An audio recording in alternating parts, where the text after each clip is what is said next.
digest. From lane to the new shining ground, echo chants where the legends are found. Heroes carved in the heart of time, we march on through grit and grime. Oh Tottenham, Tottenham till I die. Raise the banner, let it fly. Through the rain, through the fire, this is my club, my only desire.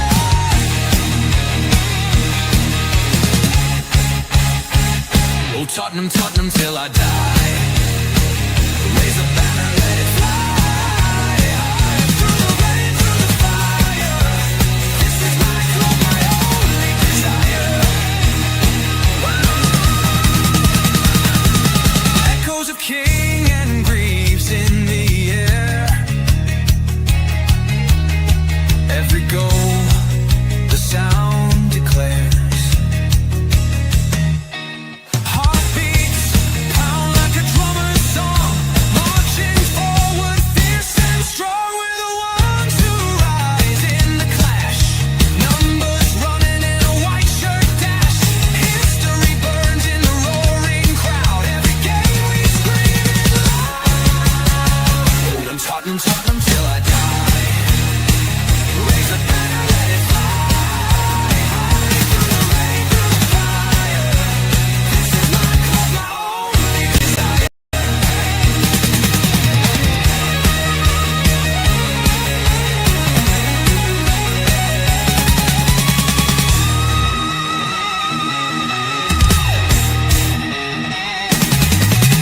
We're the ones who rise in the clash. Numbers running in a white shirt dash. History burns in the roaring crowd. Every game we scream it loud. Oh Tottenham, Tottenham till I die. Raise the banner, let it fly. Through the rain, through the fire, this is my club, my only desire. Hi guys and welcome to THFC2 with I, home of Tottenham past, present and the exciting future under Thomas Frank as Xavi Simons says it's a load of Spurs fans and the Tottenham team walk out of the tunnel on White Hart Lane. Because Spurs in traditional white shirts with blue trim, blue shorts and white socks. Captain Romero leads his Warriors out of the tunnel against Bournemouth, who are playing in red and black stripes. And they are coming up. There's Richie and there is Jed Spence. Big up to you, Shamu, for sending me that as well. I forgot to change it. Where's Shamu? Oh, good man. That's it. Lovely. Cheers. Thanks, Shamu. Good man. So sorry, I've had been a little bit busy between the end of the show and this show. So I will quickly change that now. Yay, thank you. So as the teams are lining up, and it's a lovely day in North London, absolutely sunny and cloudy, but a lovely day indeed. We will get into lineups very soon, and there it is there, of course. There is the lineup.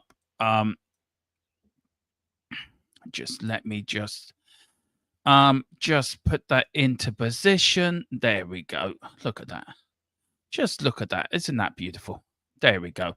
We have hang on. Just need to make sure you can see the team.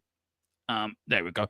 Yes, we have a Vicario in goal. We've got a back four of Jed Spence, Mickey van der Ven, Christian Romero, and Pedro Porro. Got a midfield tree of Bentancur, Palunia, and Papasar, and the front tree of Johnson, Richarlison, and Kudos. Look, for me personally, I think it's going to be a 4-2-1 tree formation. I don't think it is going to be that 4-3-3 as quota. This is your Bournemouth lineup, guys. Big up to you, Nelly. 500 in the house watching already. We've got Petra Poch in goal.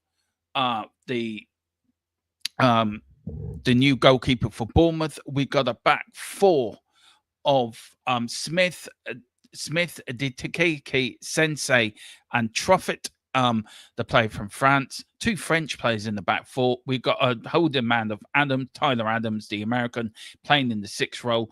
We've got a midfield tree. We've got a midfield four of Brooks, Scott, Travanair, and Simeone. I think he's the one we need to watch out for today, Simeone. And then up front, we've got their Brazilian number 9, Evelyn. I'm just going to call him Evan because I can't get the rest of his name out. But yeah, Evan up front, Everson. And then on the substitutes, we've got Dennis, Christie, Dork, Audi, Calvert, Sola, Favor, Coop, and Hill. And as the teams there start getting ready, the captains are doing their bits. And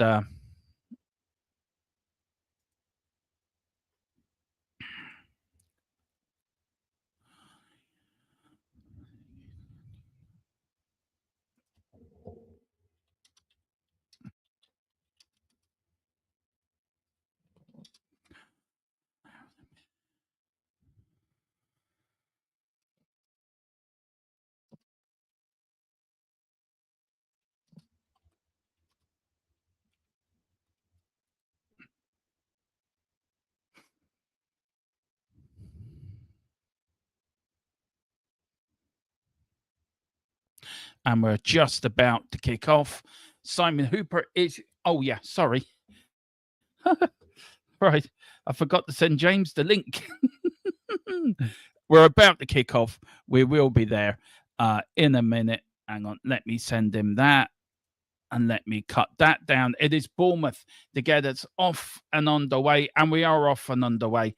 And I will start when it gets to... I can start when it gets to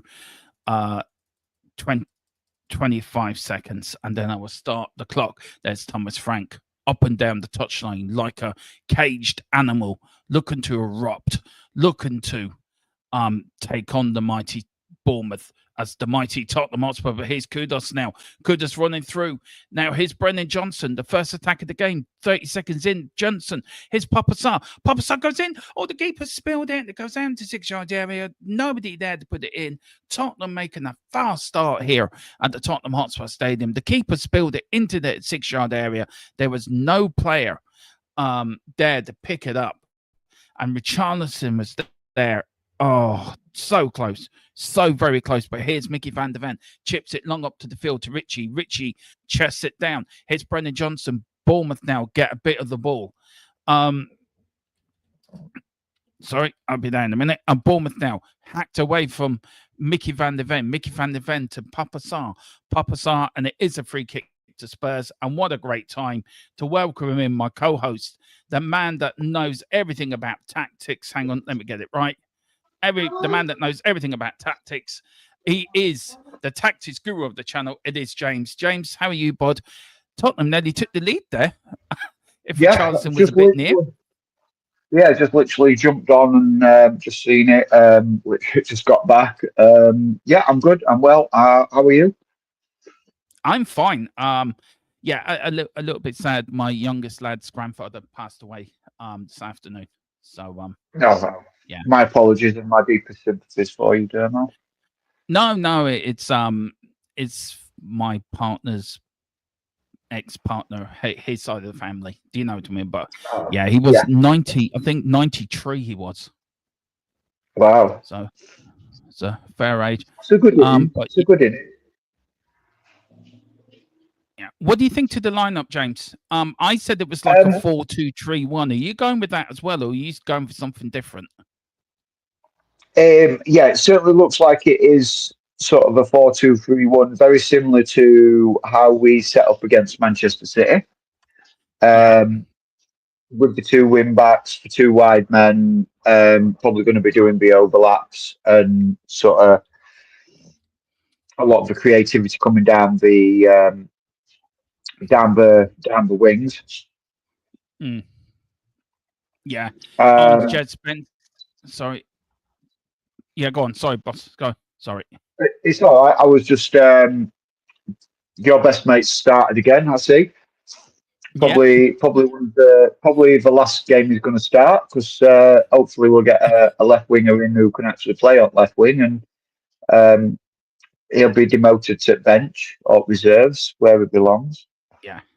I know I'm going to get slated for it, but No, I what think it it's a is. fair point. As I was saying yesterday, Simon Hooper's talking to Travener and he's giving him a good lecture as well. Look, Brendan Johnson's not everyone's cup of tea. So, look, I just like Brendan Johnson because I think he's there and thereabouts. With Simmons coming in, where will you play Simmons? Do you play him in the middle? Do you play him on the left? If you don't get a left winger, but his Bournemouth, his Simeone, he's been pushed out right. Tottenham are doubling up. There's Porro now. His Travener now for Bournemouth. Bournemouth going back a little bit now, putting their first attack of the game. But here's Everton. He shoots. Oh my good lord! It's got a deflection.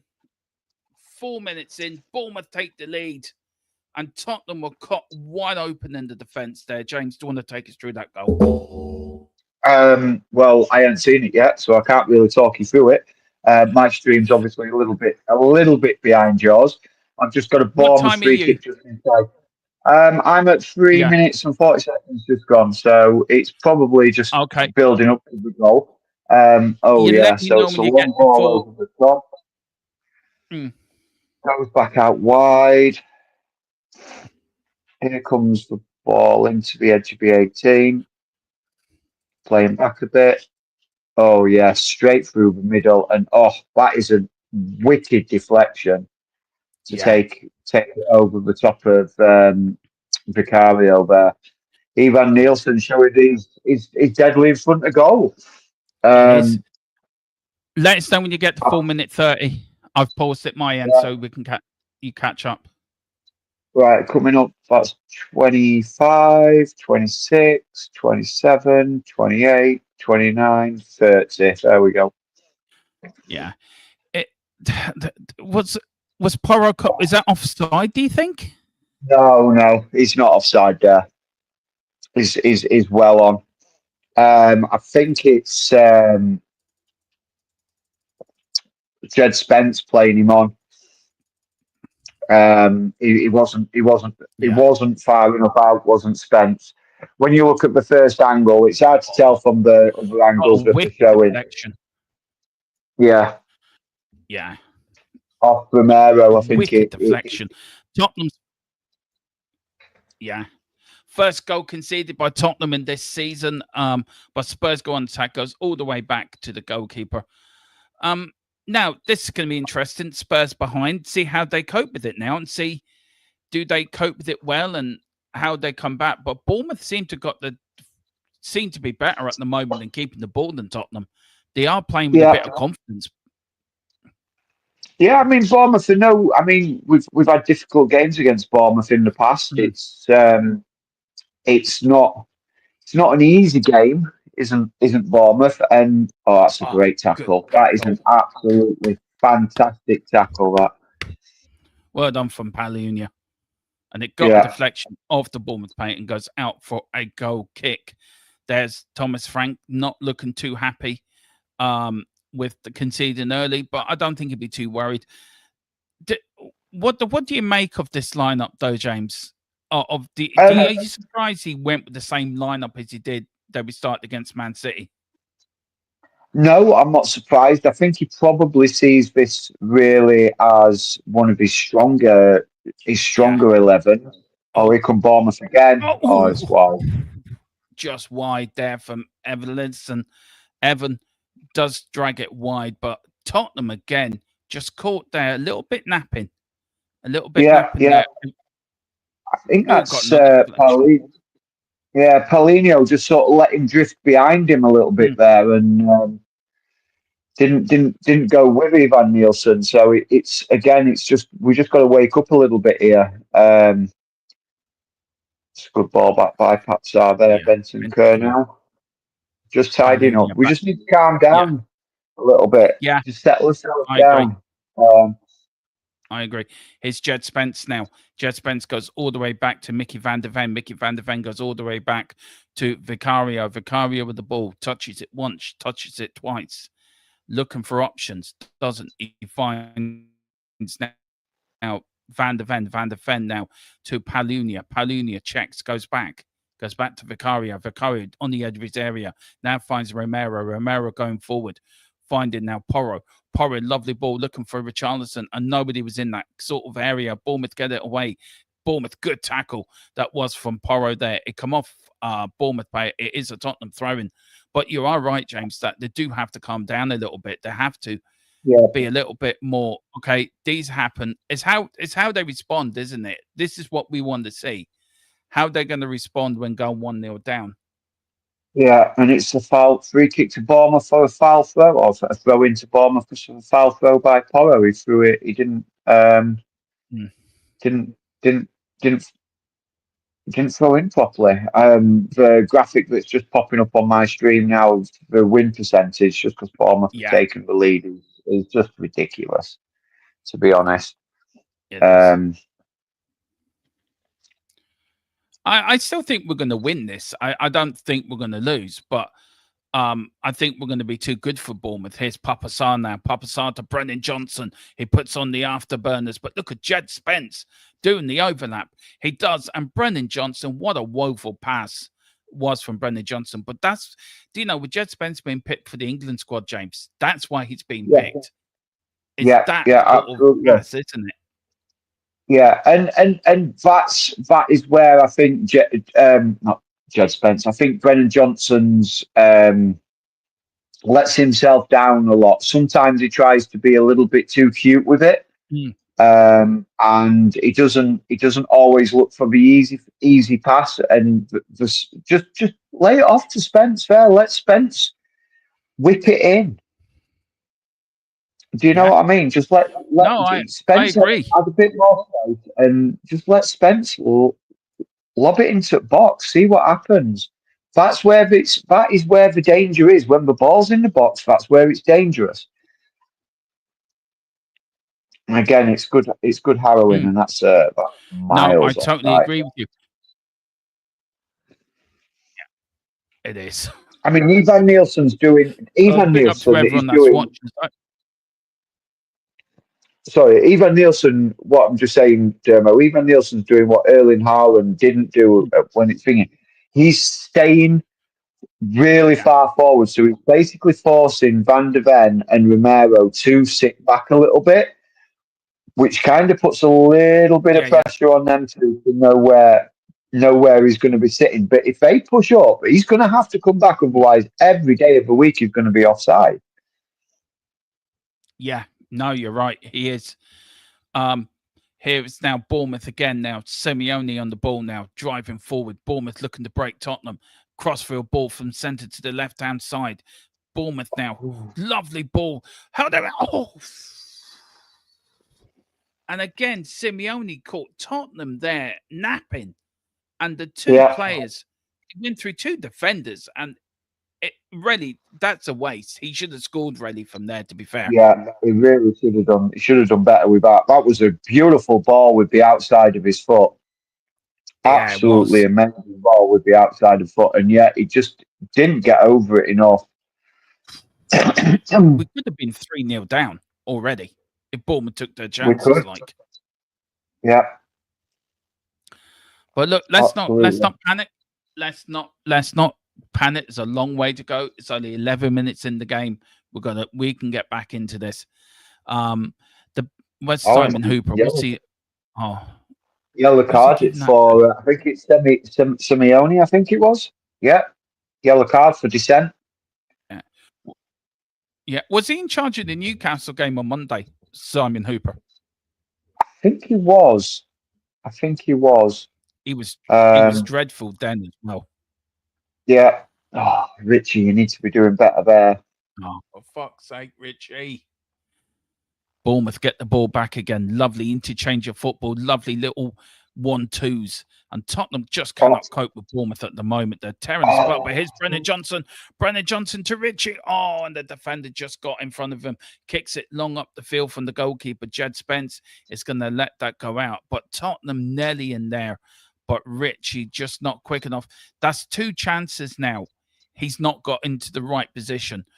With the window closing on Monday, James, is it vital that Tottenham also should look for a striker?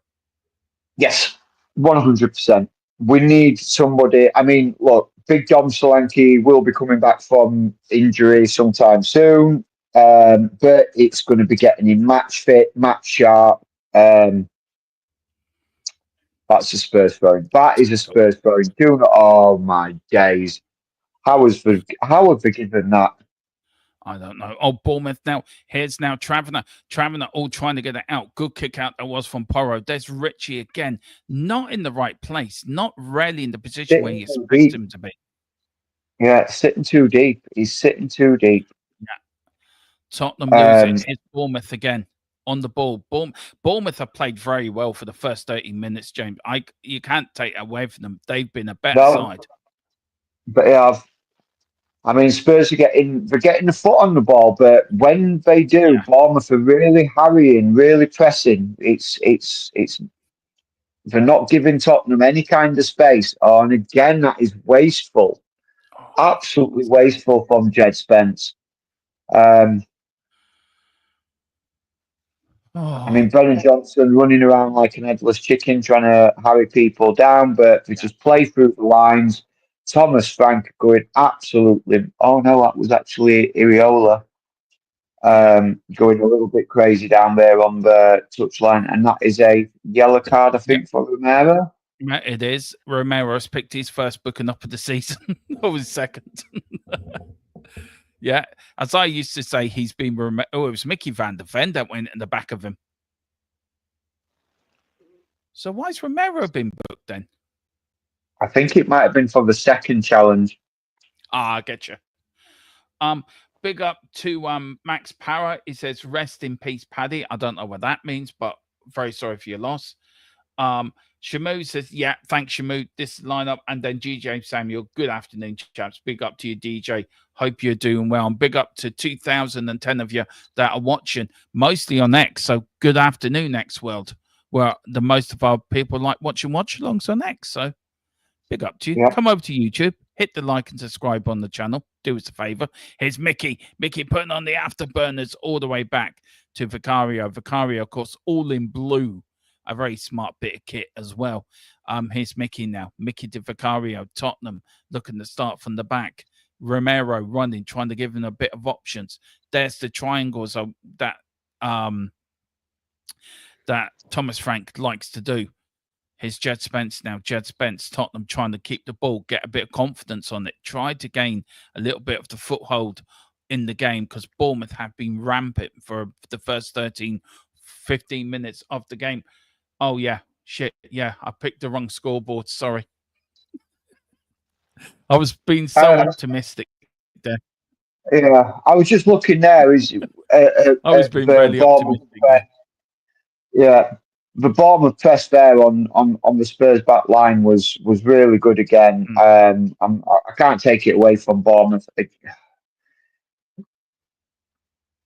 Absolutely great press. Kudos for chasing a dead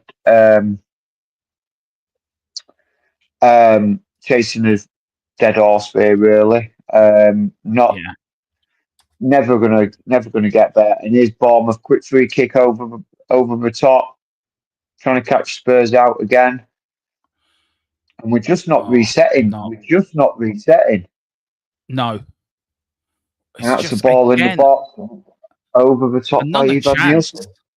Yeah, another chance, James. I mean, we haven't even had a shot on target yet. I don't think. It's like watching Ange ball. Yeah, it really is. Plenty of time yet, though. I'm not panicking about it yet. I'm not getting worried yet. It's only 15 minutes in. I'm sure Thomas Frank will want to change it. Vicario, they're trying to play out from the back again, and they're not really playing this sort of the way they were playing against Man City. They seem to be a little bit off the ball a little bit, so I don't know why. Here's Kudos. Kudos running up the Bournemouth defence. Checks back to Porro. Porro to Paulinho. Paulinho moving it into the centre. Here's Benton Kerr. Again, the press from Bournemouth absolutely second to none, forcing Tottenham back. Oh, Brennan Johnson gets away with a cute little flick, but there's nobody there supporting Benton Kerr. Johnson's not going to.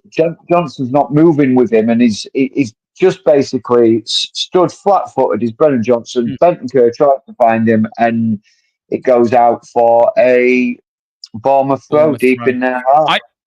I agree, James. I mean, Johnson there. I mean, Keith B. Big up to Keeler as well. Big up to you, sir. And Keith B says Johnson is the weak link of this team. We do need a left winger. I know there's a rumor going around that Savinia's agent said he had to put a transfer request in. Do you think he will do that, James? Do you think, because it's drastic here. Is Paulinho? We'll get to that in a minute. Paulinho to Bentancur, back to Romero in the centre circle, puts his football, trying to find his Kudos now. Kudos checks, goes back. Is he going to go left? Is he going to go right? He's got options in either, but he goes now to the right-hand side. The overlap, that is from Porro. Porro now. Here's Porro on the ball. Lovely little ball. Lovely bit of football from Spurs here. Keeping the ball nice. Bentancur with a little chip. Here's Paulinho. And again, Tottenham Hotspur lose it in the Bournemouth area. And Bournemouth now get it away. Good tackling from Paulinho. Spurs get it back. And the referee gives the free kick. Simon Hooper, please give it a rest.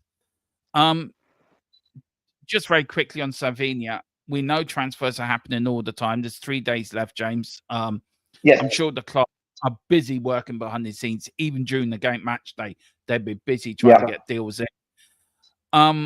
Savinho, if you were percentage at 1 out of 10, what would you give it to get him in? I'd give it a 3. Yeah. Because Manchester City's stance has not changed on that player. No. They do not. Paulinho's just taking a little bit of a knock there, and it's a free kick in a pretty dangerous area there. To Bournemouth. Yeah, Savino's asking why it hasn't been Scott. It is Scott that's going to, let's have a look at it. Didn't really touch him. He just sort of went. Yeah, he stuck out that leg though, didn't he? And the ball was gone as he stuck out his leg, and Adam Scott knew what he was doing, just went over the leg. Caught Paulinho on the knee as he went over the leg, and free kick to Bournemouth in a pretty dangerous area. Yeah, as I was saying very quickly, Dermo, just while Bournemouth gets set for this free kick, is although his agent is saying that he needs to hand in a transfer request, the club are under no obligation to. Good save, Vicario. Diving low to his right, good save. It's gone out for a corner kick. Porro put it out. Good save from Vicario there. Yeah, the club are under no obligation to accept the transfer request. They can just decline it. They can say, "Well, you can put in your request, but we are declining it." It is just that, a request. So Man City's stance hasn't changed. I don't think it's going to change. I think we need to be looking elsewhere. I do know we need another English player or somebody who is homegrown for squad registration with regards to the Champions League squad. I'm sorry, just looking at the stats there. I was just going to say, attempts 5 for Bournemouth, 1 for Bournemouth on target. We haven't even had a shot on or off target. The corner kick, not much came of it, went over the top of the bar. Vicario was shouting again, but here's Bournemouth now on the attack. Oh, they're leaving it. Jed Spence kicks it out. Tottenham looking unnervy. Don't look comfortable on the ball at all. Absolutely not playing well. 20 minutes in, Bournemouth have been the far better side. And they're gaining confidence as well. Yeah. Keith says we look disorganised in this first half. I think that's a fair assumption. We do look a little bit not right. Like, Yeah, he's trying something seems a different. little bit wrong. Hmm. I don't know exactly what's going off. I don't know if the communication's not there at the moment. But it just doesn't seem to be working at the moment. Yeah. And, you know, it's the same midfield as last week. And last week they were incredible. Yeah. This week they're absolutely dreadful. But anyway, he's They're just Kudos not now. getting. Kudos chests I it don't on know. there. Free kick. I don't know whether or not it's because Richie is dropping too deep. So the midfield, when they're getting the ball, Richie's so deep, they haven't really got an out. So then they're waiting for the wide players to push up. But the Bournemouth players, I mean, again, there's Bournemouth triggering the press. Press. Spurs go back to Vicario, and it'll probably be launched long. Yeah. And there's Richie, look, on the halfway line. That's not a free kick. Being Richie fouled. was leaning That's in. a free kick. Oh, Simon Hooper's the worst referee in the world. But here's Jed Spence, header down, good header, good run back that was from Brendan Johnson, gets fouled, the ball goes out. Referee's doing hand signals like he was organising for the YMCA, going for the village people, but he doesn't get the gig. Here's Jed Spence now, goes out for Spurs now. Tottenham have to get going, have to get cooking. We've got Smith down there. You did see Thomas Frank yelling from the touchline. What do you think? Yeah. Why we got this bit of injury break, James? What do you think tactically he'd be asking the players to change? Tighten up, play the simple ball. He probably wants to tell Richie to stay up a little bit.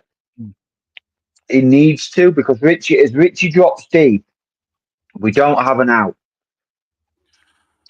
Because Richie. Sorry, man. So we're lagging a little bit. Sorry, I'm COVID talking you. I apologize. I was just saying very quickly, there was a bit of an argument between Porro and Vicario as they're going over for the drink. So do you think they could be down that side they're having the problems, though? I think it's all over the pitch at the moment. They just seem a little bit disorganised with regards to their positioning and how they're going. I mean, I think Spurs will end up winning this 2-1. To be honest. Yeah. Oh, Smith's going off. Must be something quite serious because Smith's going off. Yeah, I mean, he's walking off. He's holding his hamstring. Yeah, it looks like it, doesn't it? It's Calvert that's come on now. So he will go with. No, it's Hill. Hill's come on for Bournemouth. So this is where Spurs need to try and. Sorry, go on, Dermo. Sorry, no, go on, man. Sorry. I don't know. I was just going to say my VPN today, and I don't know if that's affecting the stream. So I do apologize. If it is my fault, I do apologize. I'm using because I'm watching this on the stream. I'm using the private internet access. So if it is causing any problems, I do apologize. Go on, man. No, go on. I have talked to you, so go on, man. You go ahead. I was just about to say this is where, while Bournemouth are sort of reorganising, and I know it's a like-for-like swap with Hill and Smith, but Smith probably wouldn't. Hill wouldn't have been prepared to be coming on this early in the game, so we might be a little bit cold. This is where Spurs need to just sort of okay, let's just now try and get a foothold in this game, because right now at the moment we've got the ball, but we're not doing anything with it. We're just passing it side to side, and we're not progressing the ball forward. And when we do progress the ball forward, we're not doing much with it. Oh, here's Johnson though. Johnson bursting into the box. That's a beautiful ball to Kudos. Kudos now. Kudos. Oh, Oh, for God's sake! how he got offside? How is he offside? He was never offside. I need to see that again because he's not offside. He's behind the play. He's not offside. That is a ridiculous decision. I understand this is where you need VAR. If that did go in, this is where VAR would say, right, that's a goal. Keith says in the chat, and I think he's right. I agree with him. He says the first goal's shaking us, and I think it has a little bit. It has given us a little bit of here's Bournemouth now. Here's Bournemouth. Here's Evan. Shoots deflected. Good defending from Mickey van der Ven. That's what you call defending. He got in there. It's Hill, the substitute. He was in the penalty area. And again, Tottenham, Simeone, ripping the Tottenham defence apart. And there was Hill. There was this new blocking thing, putting their bodies on the line. Both of them. Jed Spence and Mickey van doing their jobs.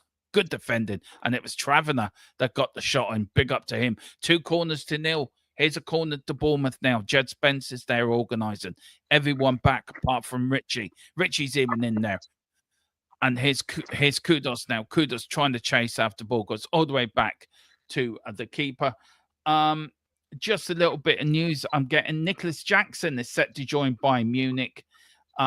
Chelsea received a significant lump sum up front. So Nicholas Jackson, who I think is the worst striker ever to play in the Premier League, is now going to Bayern Munich. I don't know why. It's a bit like Eric Dyer going to Bayern Munich. How the hell did he pull that off? I could probably think of a worse striker than Nicholas Jackson. And he played for us. We've had a lot of bad strikers, James. You've been here all night. Yeah, we are. I mean, there's just 2 off the top of my head. There is Robbie Soldado, woeful as a striker. Yeah. And Sergei Rebrov, woeful as a striker. Keely thinks that Jackson's better than Richie. Well, I would disagree with that, actually, to be fair. Yeah. He's probably more consistent than Richie. He's consistently poor, but he's consistent. I think a lot of players are better than Richie, bless him. Yeah. I don't think Porro's having a good game, by the way. I think Porro, Johnson, and Richie are not having great first halves. They're having poor first halves, to be fair. If I was rating the team, everyone, I think, apart from Mickey van der Ven, I thought has been the other one a bit solid. I think everyone gets a 5 for me. I don't know if you would agree with that, James, but I think everyone, apart from van der Ven, gets a 5 for me. The referee's trying to make it all about him, but it is a throw-in to Bournemouth, a long one. Longs it, throws it in. Tottenham, a Des Vicario, well caught, trying to get the attack started. Looks very smart in his blue goalkeeping kit. I like that. I might get that Tottenham. Yeah. I do. Kudo trying to bring it down, but miscontrols it. Yeah. Get it on the deck, boys. Get it on the deck. That's what. But here's Bentancur now. Kudos now. Tottenham now. That is a free kick. Oh, come on, referee. You are being a bald-headed dick. Seriously. No disrespect to anyone that's bald. Tottenham are being torn to shreds here. They rarely are. Oh, just no composure. No. And that's the thing. We seem very, very uncomposed. Yeah. I do think the gentleman in the comments, I can't remember what you said his name was, and I can't see the comments at the moment. Yeah, but he said that the goal has shaken us, and I think he's right. I think it's rocked us, and we seem a little bit like shit. What do we do? There's no plan B. It's a bit like Ange. There's no plan B. Do you know what I mean? Yeah, There's yeah, no. I mean, Johnson's been absolutely woeful down the left side. He's not a winger. I agree with people when they say he's not a winger. He's more of a probably second striker or somebody that's going to sit in the 6-yard box. That type of striker. yeah, I think if yeah. you got him doing that, I think there's his position. But defensively we're fine. Oh Midfield's my been God, that is shocking. That is shocking. Rich is falling over, and Brennan Johnson picks up the ball and runs straight into a downed Richarlison, and Bournemouth pick up the pieces. It's shocking. we need to spend money in the next 3 days. We rarely do. I mean, if I'm Xavi Simons looking at this, I'm like thinking, Jesus Christ, what have I come into? He got a good reception when they came out, actually, before the game, to be fair to him. He rarely did. Yeah. But here's Romero. Romero lets it go. Palhinha lets it go to Bentancur. Bentancur now. Here is Vicario. Vicario now to Mickey van der Ven, just inside or outside the penalty area. Goes back to Vicario. Vicario. Palhinha. Just playing touch ball at the moment. Bournemouth are pressing. So there's 3 Tottenham defenders to 4 Bournemouth attackers. There's Richie. Yeah. Oh, for Jesus, Mary and Joseph and the wee donkey. Can you please do better than make an effort and head the ball, you fucking stupid idiot? Seriously. Anyway, no, not yet. Oh, it's a free kick anyway. I'm not Frank out yet, Tequila. Johnson's not much. Is not much of much. Got a good movement. That's all. That's what I'm saying. He's a 6-yard box strike player. And I think, and look, people slag him off.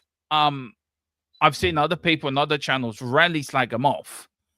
And say he's not this, but they're all calling him a genius when he scores. And I think we're quite consistent on this channel that we will call players out, but we're quite balanced in our opinions on the players. Do you know what I mean? I think the 3 of us are. It's gone out for a Tottenham throw-in, but it's Truffert there. Bournemouth have been a far better side, James, the whole of the first half. I just can't put my finger on why we're so bad. It's not like we had a midweek game. It's not like we've had 7 days to prepare for this. Yeah, I honestly don't understand what's going off here at the moment. It's like, look there. There's 2 Bournemouth players absolutely surrounded. Yeah. Good ball. Oh, Bentancur. Oh, fuck's sake. Go on, Jet Spence. Jet Spence now. Porro tried to get Spence, gives it out. Bournemouth now on the attack. And Bournemouth, is he offside? Yeah, he was. Tottenham, he's just not composed, but Spurs are on the attack. Here's Brendan Johnson now to Richie's gun on the now. Richie on the left wing. Richie cannot pass for shit.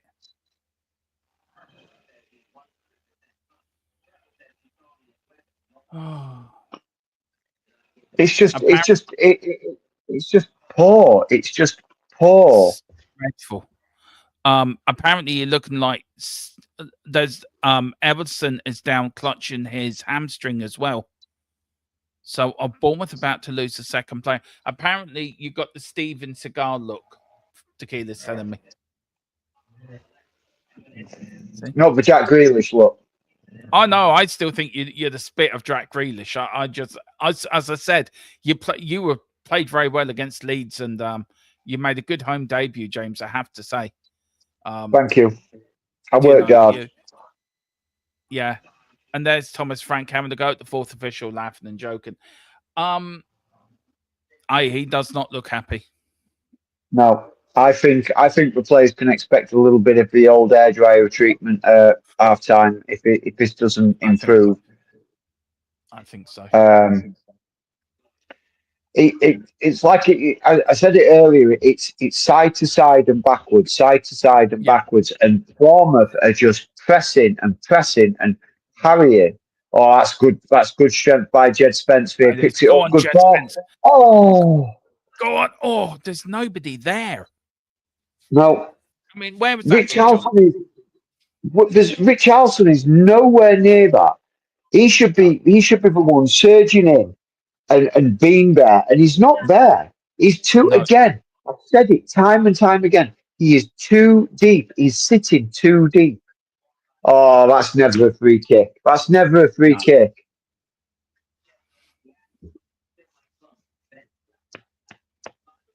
I don't know. James, listen, I have to pop off for 10 minutes. I've got something to do very quickly. It's just come up. So can I Yeah, leave you with the watch along? I'm going to leave the yeah, good stuff. scoreboard and everything up. Um, Yeah.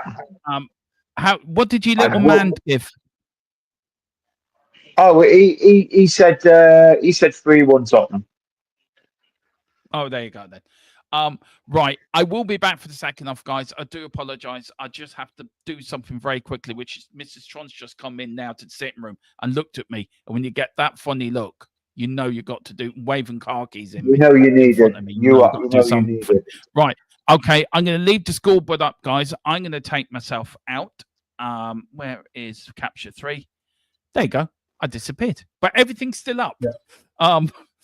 But I will be back in a moment. Okay, back in 10. That was okay. So it's Spurs now on the ball on the halfway line again. A good challenge by Bournemouth, out for a throw-in just past the halfway line, just inside the Bournemouth half.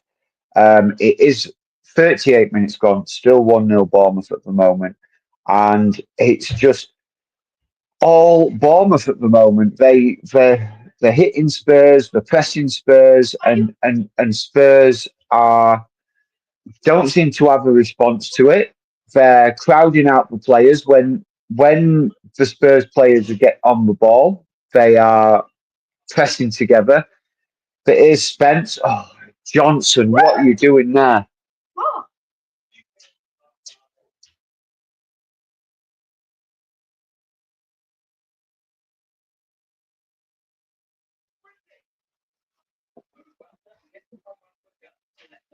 Spurs now on the ball at the edge of their own 18-yard box.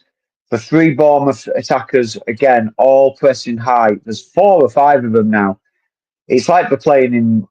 In fact, I can count 1, 2, 3, 4, 5, 6, 7, 8 Bournemouth players all pressing the Spurs sort of back 4-5 with Bentancur and Paulinho. It's an immense press that they've got on. And Spurs are really struggling to play through their lines. And we just need to be a little bit more direct. But to be direct, we need that player to be there. And like I say, Richie is just so deep at the moment and he gets crowded out so quickly. But at the moment, it's just back and forth between defender and goalkeeper, back and forth, back and forth.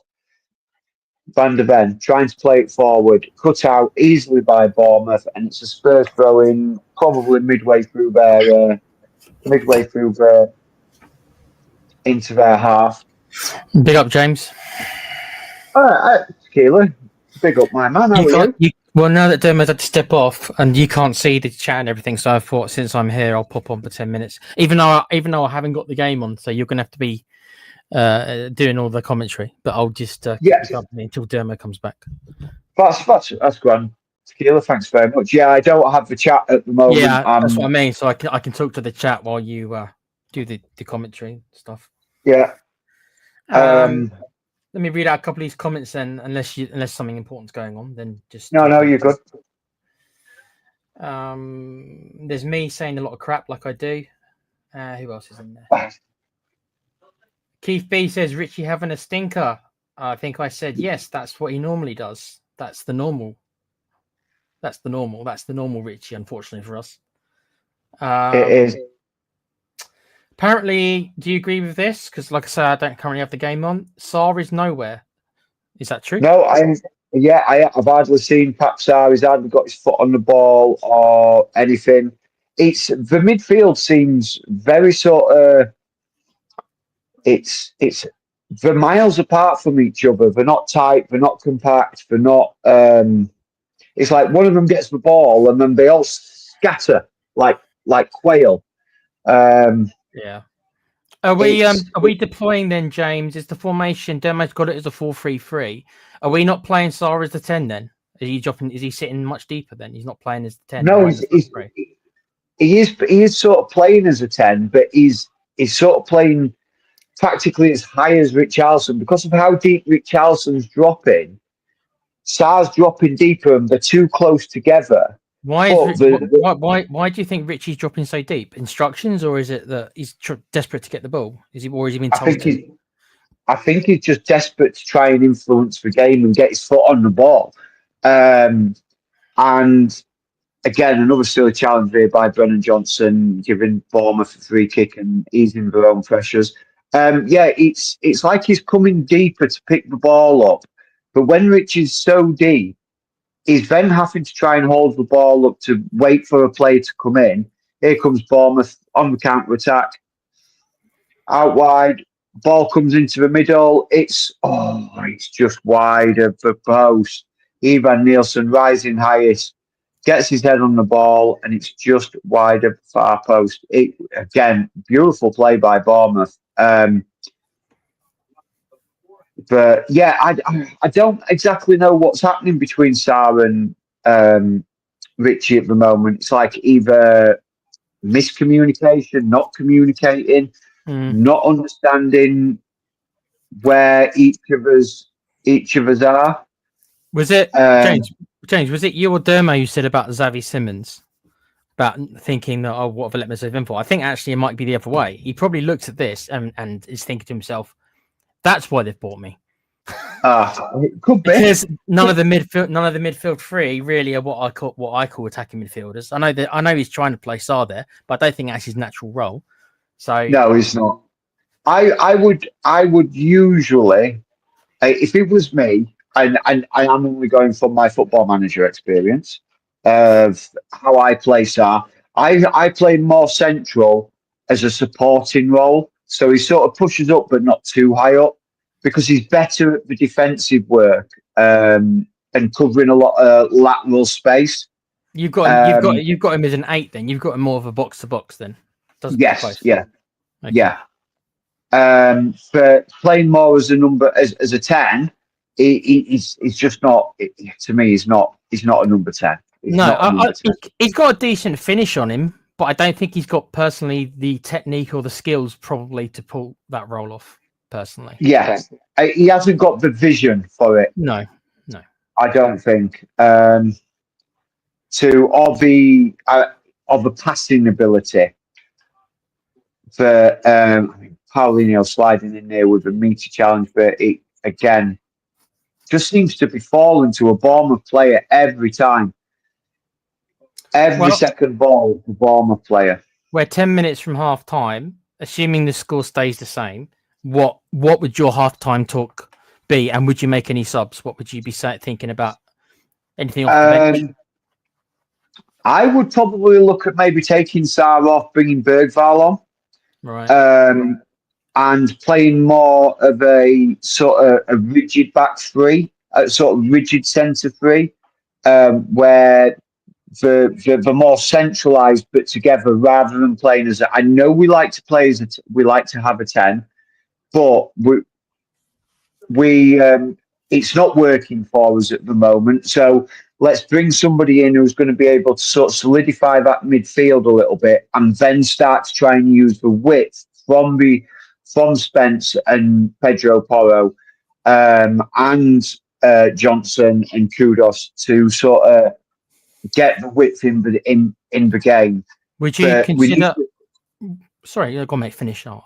I was going to say we need to strengthen up that centre area because at the moment Bournemouth are just dominating the centre midfield. Every time it goes through the centre, Bournemouth are just there picking everything up. Would you consider? Now this is the formation we know Frank's employed already, and that he can turn to if he needs to. I just don't think we can play it every week. Would you consider bringing Danzo on and playing the 3-5-2 with the width coming from the two? Yeah, very much so. It's very much a possibility, and I think it would give us a bit more strength in again, that would strengthen up the midfield, strengthen up the back line a little bit.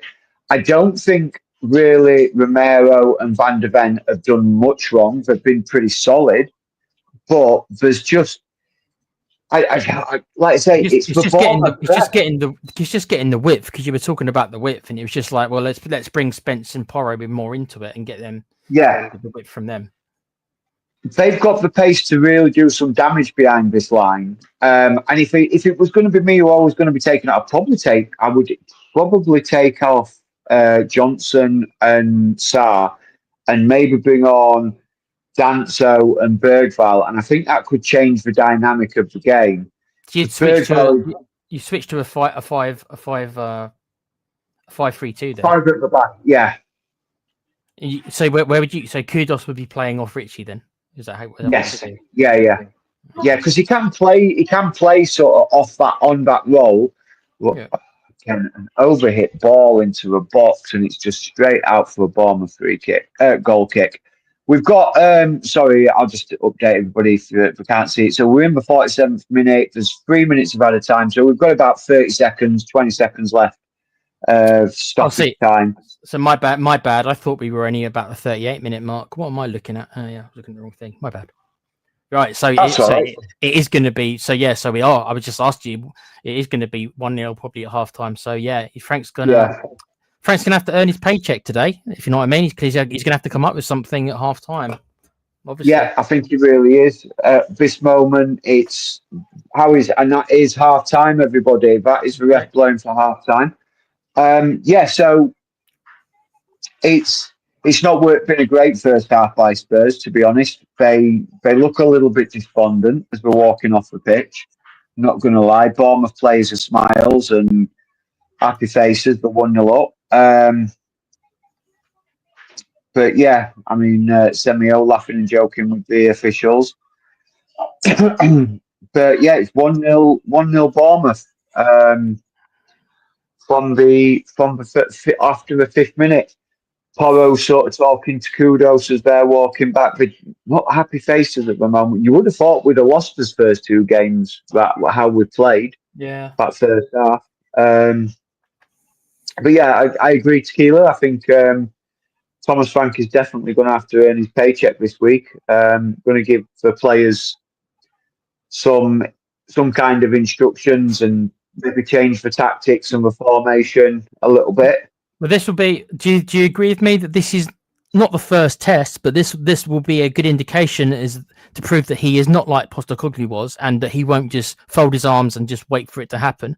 That this is what we've brought him in for. That when his chips are down like this and we're losing, that he can adapt and fix an issue like this. This is where he's going to say, okay, this is what makes me different from the last manager. I'm not just going to sit and just wait for something just to kind of happen. I'm going to be proactive, and I'm going to make the change and be proactive and fix this while we can, not wait to the 75th minute before we start bringing on subs.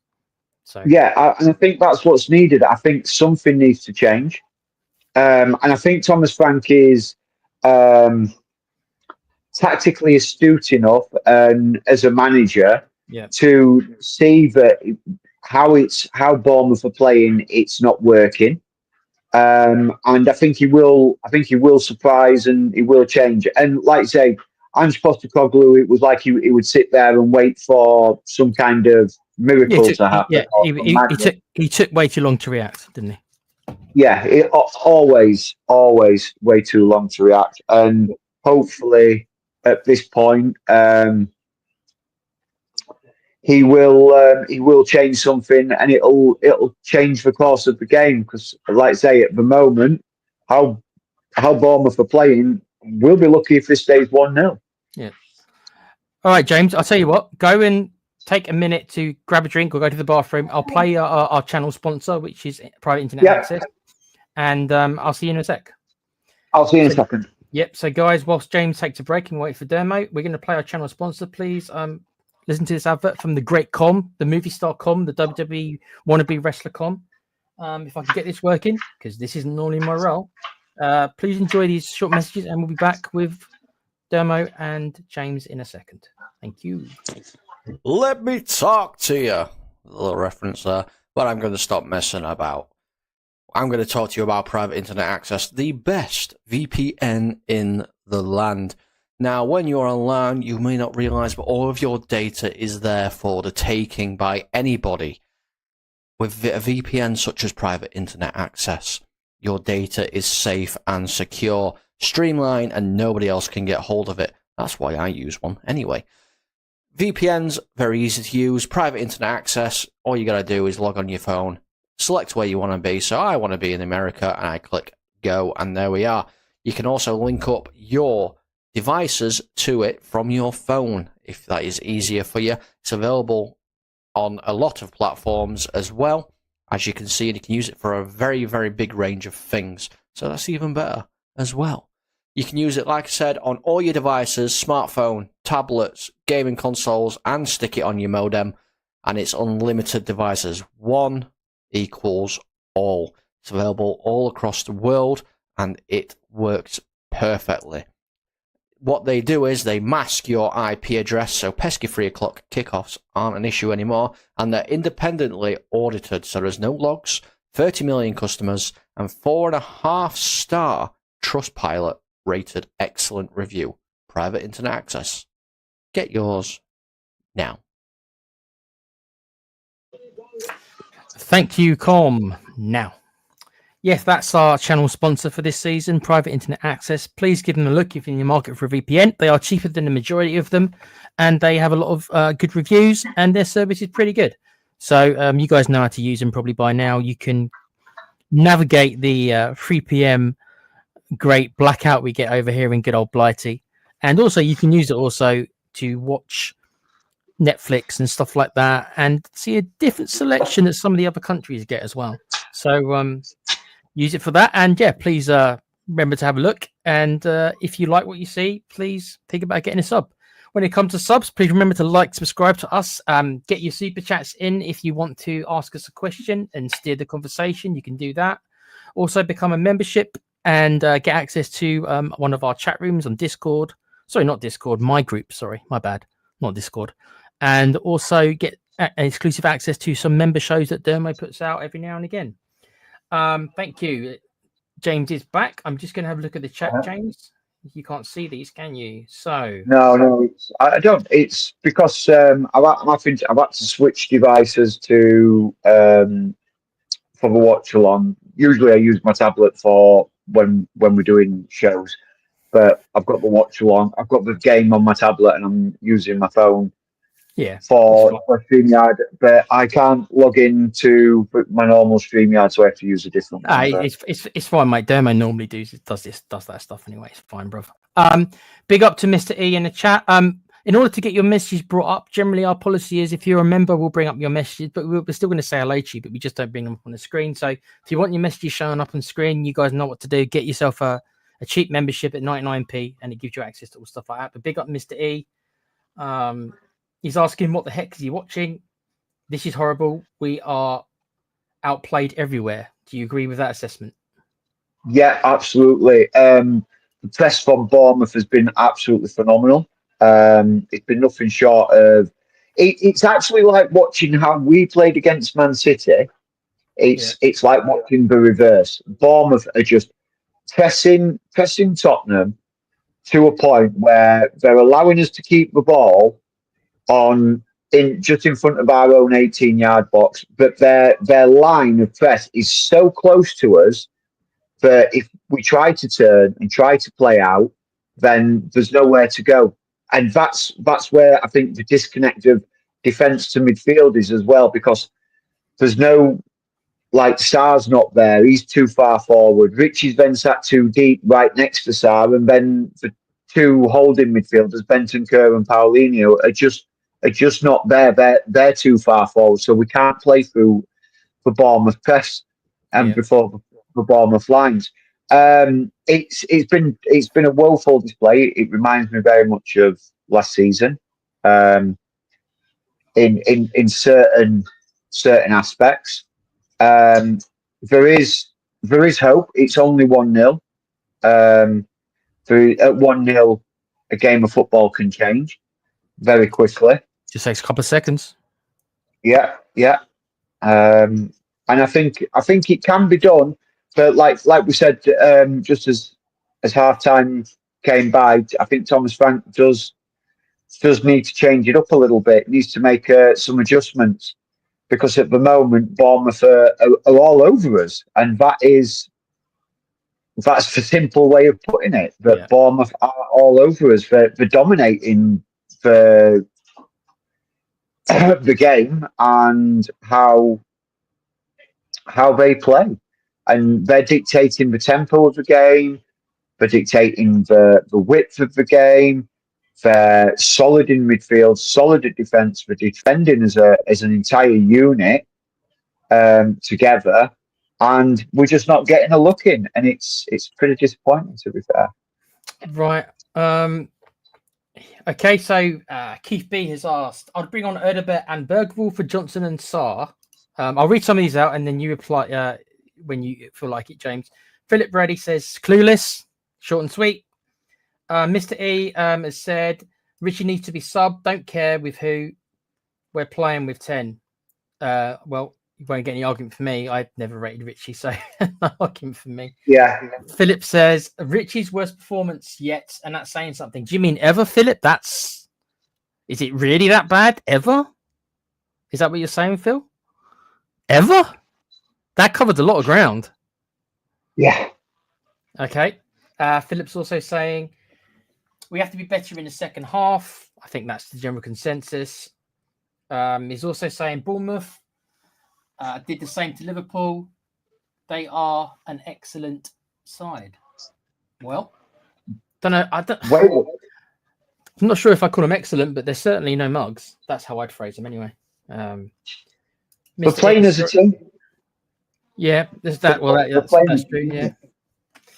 Mr. E saying, I haven't seen him play this bad, even with the groin injury. He needs to come off now. Yeah, we don't have anyone there, but Johnson can go on top. Wow, so everyone's saying Richie's playing really, really rubbish. He is. He's not in the game. And I think that's why he's dropping so deep, because he's trying to get into the game. But because he's dropping so deep, he's sort of taking himself out of the game, if that makes any kind of sense. Because when he's like I said, when he's picking up the ball, and he's literally surrounded by 3 Bournemouth defenders, he's got no out. He's got nowhere to go, and we need him to stay up higher and allow the midfield to push up onto Richie, rather than Richie dropping onto the midfield. And that will then allow us to stretch the Bournemouth press a little bit and play a little bit more direct, because that's what I've not seen. Like when we played Burnley, when we played Manchester City, we were at times we were playing out from the back, and at other times we were being a lot more direct, and that's what I'm not seeing in this game. We're not being direct. Some of the directness has gone, and it's something that needs to be looked at and certainly adjusted. And like I say, I think Thomas Frank is the manager that is able to do that. Philip says here, put Johnson up front and bring on Erdebet. What do you think? No, because I think Johnson's, although Rich is not in the game, I think putting Johnson up front would be on his own would be a massive mistake. I just don't think he's got the ability to lead a line on his own. Yeah, to be fair, I would sooner put Kudos up front on his own. To be fair, he's strong, he's powerful, he has an ability to lead a line. Mr. E says Bournemouth not leaving any space in the wings either. We have to go through the centre. Wayne, pick up Wayne Bonner. First half was dog rubbish. Go to a 3-5-2. That's what we suggested earlier. Second half and overwhelm Bournemouth. They had our number in the first half, says Wayne. Yeah, I completely agree with them. Mr. E's agreeing with Philip. Mr. E's also saying you're getting Conte flashbacks. I must be the only person who still likes Conte. Big up to someone called Patch Thomas. Never seen you before, bruv. He asked, 0 effort. We look like a Sunday League pub team who have had all 6 pints and a roast dinner. I would kill for a roast dinner right now. Philip saying, bet Xavi wishes he'd sign for Chelsea now. I don't know. I don't think so, Philip. As I said to James earlier, I reckon he looks at that and he's like, huh, right. I can see why they've signed me. That's what I've Yeah, now I know. Now I know. Phillips also said, first test of Thomas Frank's tactical awareness coming up. Yep, we agree, Phil. DJ up DJ Samuel. Bloody awful. That seems to Yeah, be it's been woeful first half, DJ Samuel. Absolutely woeful. Completely agree with you on that one. He also says, I enjoyed my McDonald's better than Tottenham. Depends what you had from Mackie D's, DJ. Depends what you had, bruv. Then I can agree or disagree, depending on what you ordered. And last but not least, Phillips also saying, have hope Paratici is working the phone to sign a striker. No chance we get a striker, Phil. I can already tell you that. No chance. Personally, I believe no chance we get a striker. Way too late. No smoke about it either, is there, James? Way too late. No. There's no sort of yes, we would like one, but let's be honest. For a sort of a world class striker who's going to bag you in at least 15 plus goals in his first season, you're going to be looking at over 100 million. Daniel Levy's never going to pay that. We all know that. And yeah, way too late in the window to even look at it. If anything, I'm going to say we're going to be looking at a winger. We're going to be looking at a left back and potentially a centre back as well.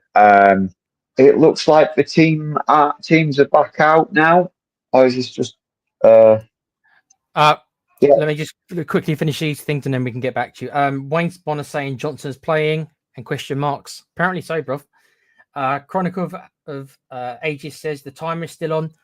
I'm not 100% sure that's Dermo's thing. I don't have as much knowledge of StreamYard as Dermo does, so I'll have a look in a sec, see if I can change it, but that'll be Dermo's job when he comes back. So don't panic, it's not the end of the world. Chronicle of Ages. We're not on the 63rd minute. Don't worry. And we're underway in the second half. We've just kicked off the second half. Okay, let me read these and then I'll leave you to it. Wayne says, I liked Conte, but he didn't have the players he needed. 100% agree, bruv. And Mr. E says, but dang, what a player Semenyo is. I can see why he's wanted so much. Well, he won't have been an option, but there we are. Right, that's the chat caught up. Demo's still not back. I'll stick around with you then until he comes back. So go do your commentary, James. What's happening? What's going on? Yeah. So we are underway in the second half. No changes at half time. Maybe Frank's giving it 5 minutes or so. Maybe it's just a case of he's giving the players some different instructions, see how it's going to go, and then he will look at making adjustments there. But Bournemouth playing straight away. Here come Bournemouth now into the line. Now, and that's a great save by Vicario. Absolutely phenomenal. Ball over the top, more direct. Ivan Nielsen flicks it to the left for Semenyo, and he has. I think Semenyo was offside on the original ball, but no flag, and it was a great save by Vicario. And Paulinho were busting a gut, rolling back the years just to try and keep up with him and trying to get a challenge in. But yeah, no changes at half time or anything, were there, James? No changes at half time. Exactly as we were in the first half. Here come Bournemouth again from the corner into the box, and it's over the top of everybody, and it's out wide, and Spurs clear. But Bournemouth again there, mopping up the pieces, and it's just no pressure at all from Tottenham. And what's the referee done here? So it's just brought up the match stats from the first half. Bournemouth attempts on target 11, attempts 11, shots on target 3, Spurs 0 and 0. So it kind of tells you the story of what's happening up top for Spurs. Nothing there. So it was a late challenge on Taverner, and the ref allowed play to go on, but Bournemouth lost it like literally 2 seconds later, and he pulled it back to a Bournemouth free kick, which they take. It's launched long and wide, Here's Semio. Bournemouth again, trying to whip it into the box, and it's a good block by Pedro Porro there, and it's out for a Bournemouth throw on this near side. Just to Bournemouth let, again. what time is it in the game? Because DJ Samuel say I can't. Unfortunately, DJ, I can't. I'm not able So to change it from where I'm. we're in the 48th minute at the moment. I'll try and keep a readout of where we are in the game. So Just we're till currently in Dermo the comes back and 48th. Dermo can sort it out because I don't know. I think he's got it on his end. I don't think I can change it from where I Yeah, am. I think it's a I think it's oh my word. It's an absolute goalmouth scramble. Bournemouth have just hit the bar. It should have been a free kick to Spurs, but it wasn't given. The ball was bouncing around like a pinball. And yeah, it's what's the referee doing here?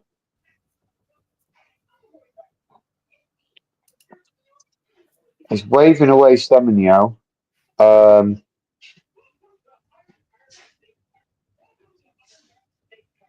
I'm just having a look at this. Oh, absolutely clinical by Semenyo. Richie was breaking down the right hand side. So it all stemmed. Bournemouth had a corner.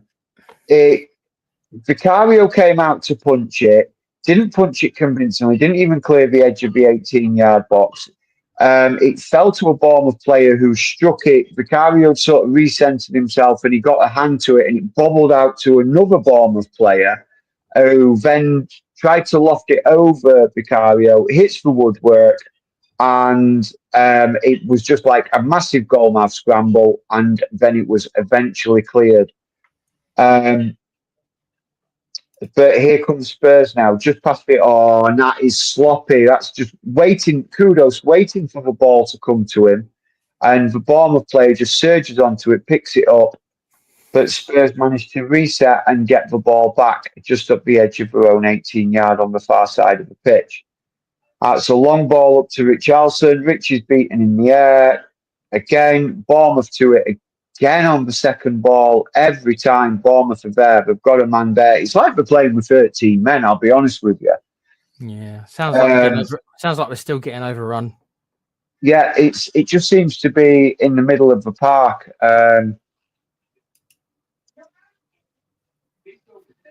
No, the Bournemouth fans were screaming for a penalty win that goalmouth scramble, but you can't give that. That was like it was a 50-50 ball.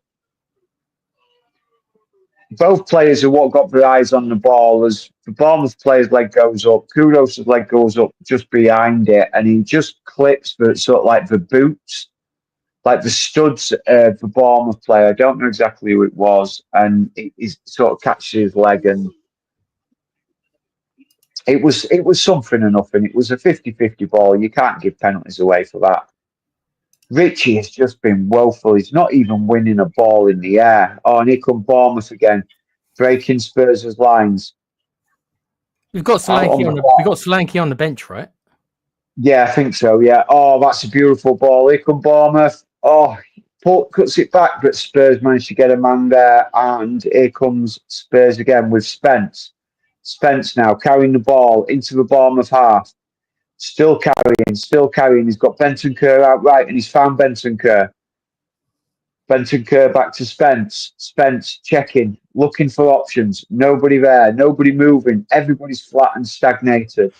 Back to Paulinho. Paulinho out to Bentancur, who tries to whip it in, and it's an easy take for the Bournemouth goalkeeper, who throws out quickly.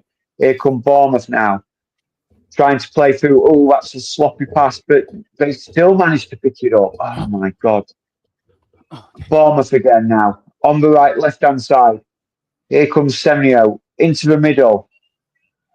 Oh, Bournemouth with a great effort, and Vicario again. Vicario again with a big hand. Oh, Dermo, you're back. Welcome back, mate. Dermo, have you changed the timer before the chat explodes? Yeah, I have. Yeah, that's all been done. I did. The timer's now exactly on there. Big up Tequila.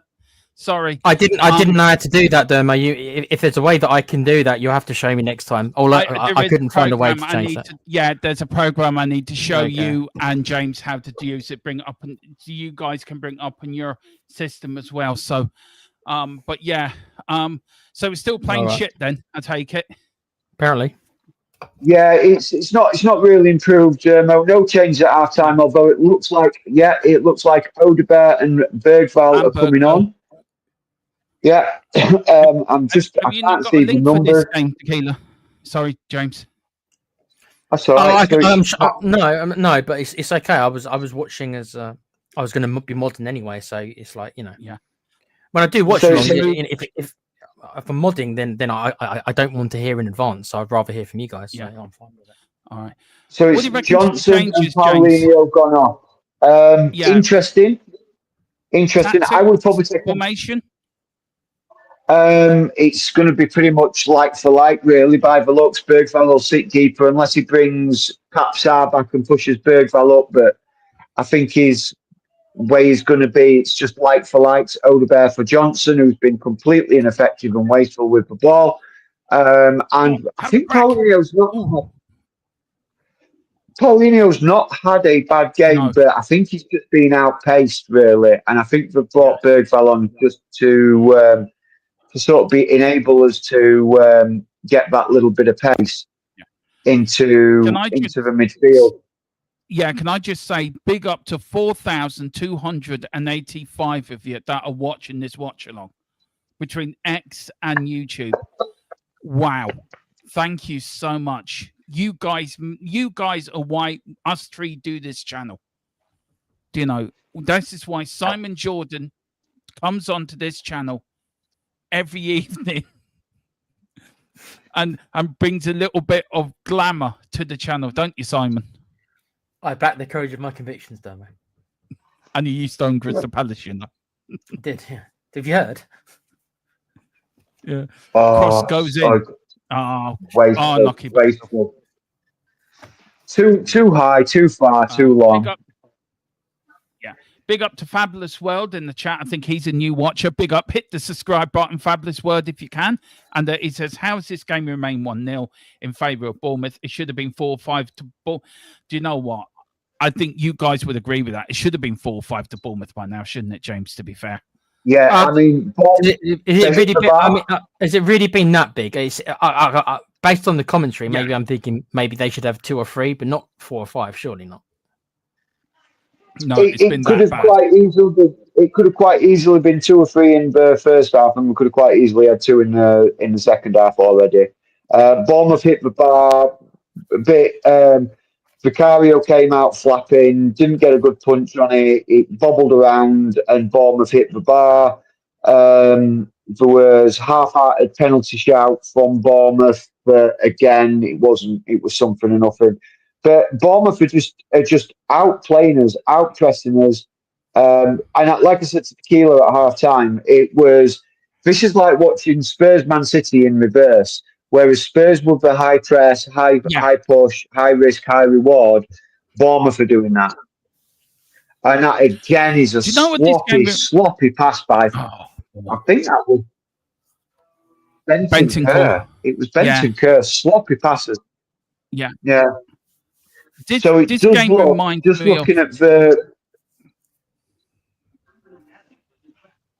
Go on, Jimmo. Sorry. I apologize. My VPN really fucks this stream up. I do apologize. I'm so sorry. This reminds me of the Sheffield United game last year, or the first year under Ange, when Sheffield United were the far better side for the whole game, and we won it in the last couple of minutes. Richie came on. Do you remember? He made a substitution in the 89th minute, and we won it 2-1. This game reminds me so much of that game. It really does. That's a free kick. How was he giving a free kick to Bournemouth? Because the referee is an idiot. So what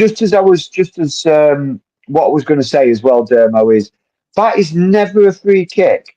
Oh, well, No. He kind of lost it a little bit on his turn. He did kind of lose it on his turn. Watching the replay there. Isn't that a 50-50 ball, though, James, to be fair? It is, but Bergvall sort of caught the play more than the ball, so I can understand why he's given it. Yeah. What I was going to say is it looks like Papsar has dropped more deeper, and Bergvall is playing that higher 10 role. Well done, Bergville. That's what we want. Go on, Underbar. Unlucky. Dermo in the chat. Fabulous World is Yeah, asking. I will ask. What has gone wrong with I will Tottenham? ask, see can I find them. I have seen them play well than this. What do you mean? What's gone wrong with Tottenham? It's 3 games, mate. What do you mean? What's gone wrong with them? Isn't that a bit harsh? We were What's going to gone wrong lose with sometime. It's just like if I think what he's trying to say. If he thinks or she thinks, I don't know if it's male or female, that we became world beaters with 1 player signed, now 2. But I mean, I just stop this knee jerk stuff, and you feel better. Is my point. I agree. I look. There's always going to be bumps in the road this year, and we haven't played well today. And we're not the same Tottenham from the first 2 games. I think we can all agree. I do agree. We need. There's going to be bumps. We are going to lose games in the season. We are going to play games when we're not going to play well, and we are going to not play well in other games. It's all about how Thomas Frank figures it out during the 90+ minute. And James, when you look at Thomas Frank, he is adapting. He does adapt as a manager. Yeah. What do you think he needs to do? I mean, Tottenham here, here's Bentancur. They're trying to pass, but Bournemouth are around them like, oh, hello. Here's Porro. Porro crosses it in. Oh, too long. Is today just one of those days when nothing is just going to go right for us? It does seem that way. There's a picture of Xavi Simons having a nice cup of English tea. I do like him, actually. He's very proud. Are you surprised you got the 7 shirt? That's a responsibility on the young lad. No. Don't look. I'm not Don't look. Oh, sorry. I'm sorry.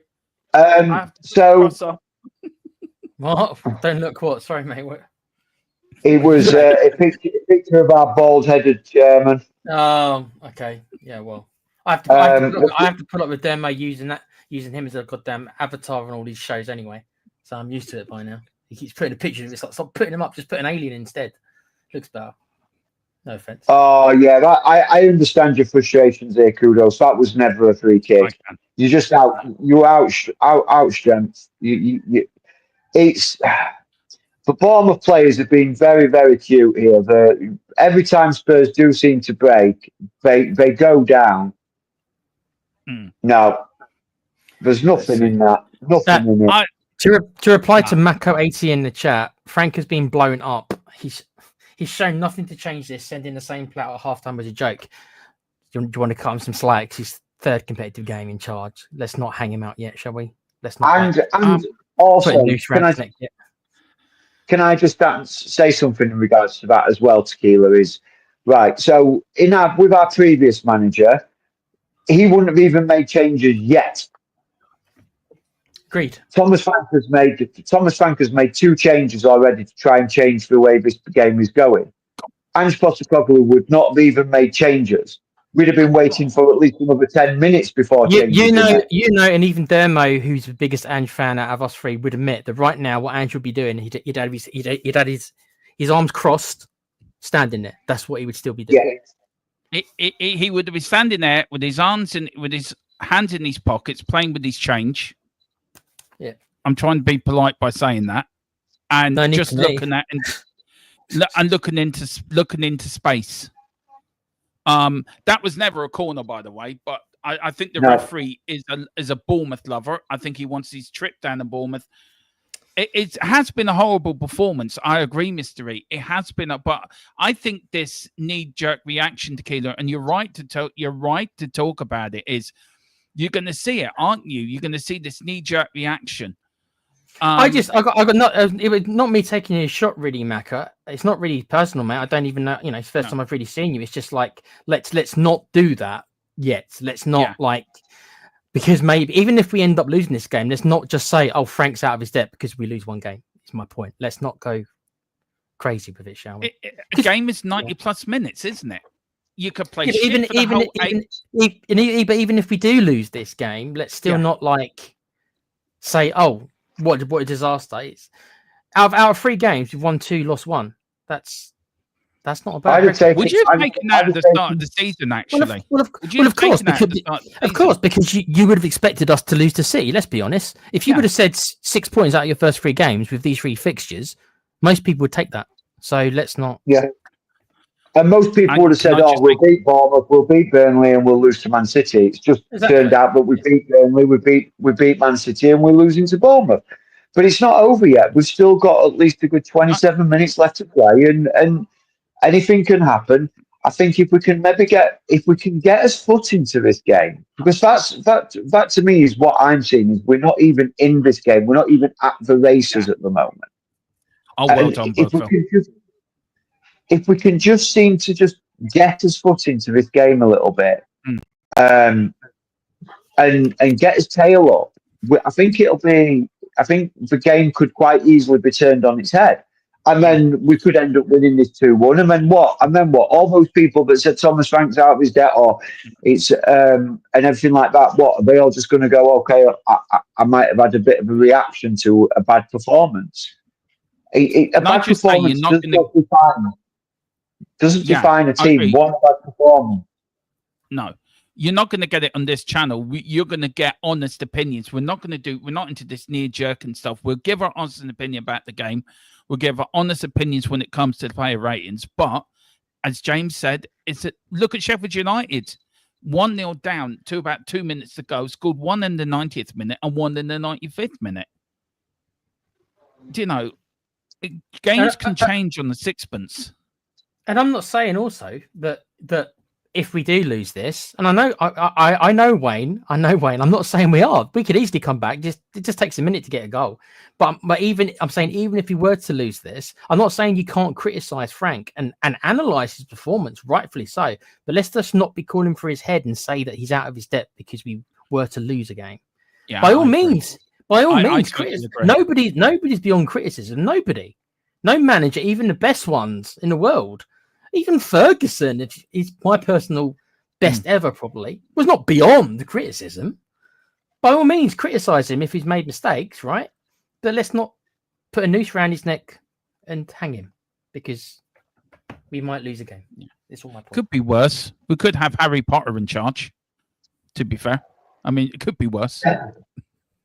Voldemort, isn't that a bad guy? Oh, dear. Did you? Oh, his Bournemouth. Oh. No! What a save. What a save. What a save. Well, what I'll do is I'll stick around, guys. I'll manage the chat for you, so I'll bring up some chats while you guys do the commentary. There you go. Yeah. Hang on. I mean, it was a poor pass by Vicario.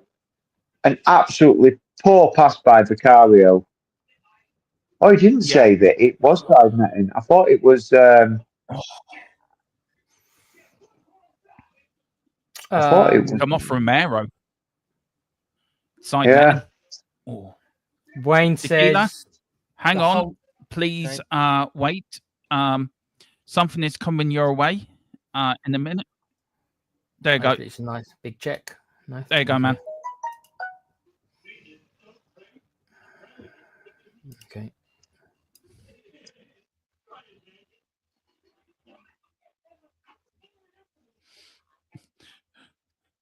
Big up to Titled Rodcaster, so I'll just take that off. I don't know where that was. Big up to it says lacking firepower. If Vesey scores the winner tomorrow, look, you put Simmons in that team. There's your creative midfield, I think, James. There's your creative link. Do you agree or do you disagree? I mean, are we missing that link? I think in the first half we certainly was missing something, and again, Richie backing into the Bournemouth player, going down like a sack of potatoes, losing out, and it's just not good enough. It's not going to work. This referee is not going to give you it, Richie. Stop trying it. Pedro Porro now back. Great tackle, Porro. Well done.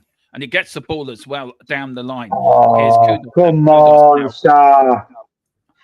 Oh, come on. That was a fucking Some free good kick. play. Some good play from Bergful coming up. Somehow I'm ahead of you guys. You'll see. Do you know what? I think Bergful actually is turning into a very good player for us, actually, and a good value as well for him as well, to be fair.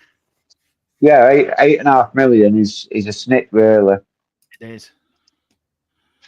His Bergful chops. Oh, His Bergful. Oh, ooh. straight down the Well throat done. of the goalkeeper. But at least it was a bit more Guys, positive. yeah. That's it. Exactly. Guys, look, come on. We're only 50 people away from 5,000 people watching us. Let's get to 5,000. Let's make Simon Jordan stay with 5,000 watching us. Come on. I've got Spurs play down. Looks like Romero or Van der Ven down at the back line there. We're about It's to bring Romero, a sub I on. think. This is me and my DeLorean. Oh. I'm in the future. We're about to bring a sub on. Romero is down. Well done, James. Well spot. He got an elbow, I think, in the stomach. Referee performance today, James. What have you thought of Simon Hooper's performance? Referee today? Absolutely shocking performance. Oh, Destiny Doggy looks like he's coming on. No, yeah. Now, right, I want you to be Thomas Frank, James. You're talking to your doggy. You got your board there. What do you think he's telling them to do? Stretch this team and press and harry and do not give them an inch.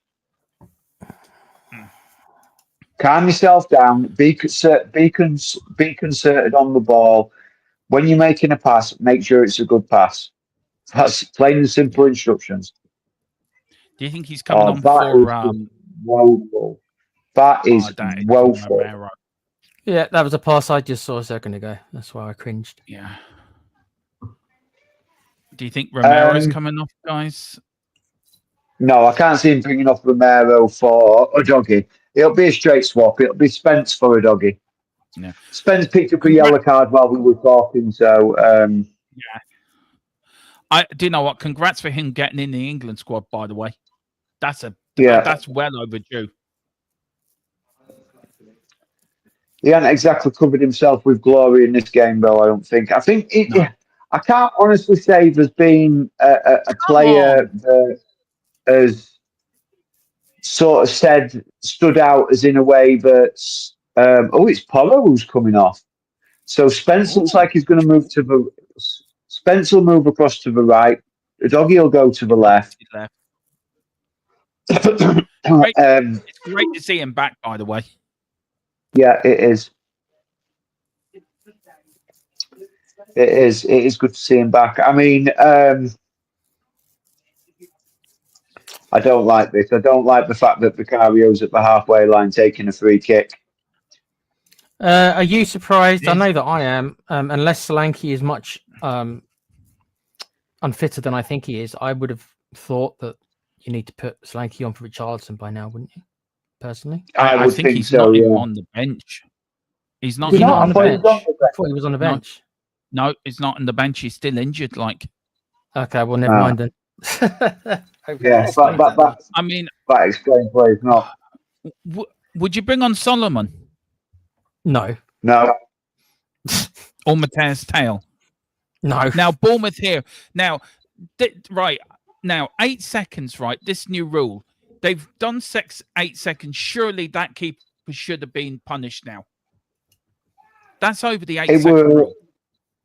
It was a goal kick, though, wasn't it? It's not 8 seconds on a goal kick. It's 8 seconds on them having the ball in the hands. Well done. Oh, for Jesus. Again, it's well tackled. No, referee's going to give back to Bournemouth because of the dive. It's every time. This referee has not figured out the fact that Bournemouth go down every time it's nearest. It did not even touch him. I know. It's every time. Every time there's a 50-50 ball, the Bournemouth players fall down to the ground like they've been sniped in the head, and it's like, and the ref is falling for it, hook, line, and sinker every single time. This referee is not letting this game flow. And the Bournemouth players,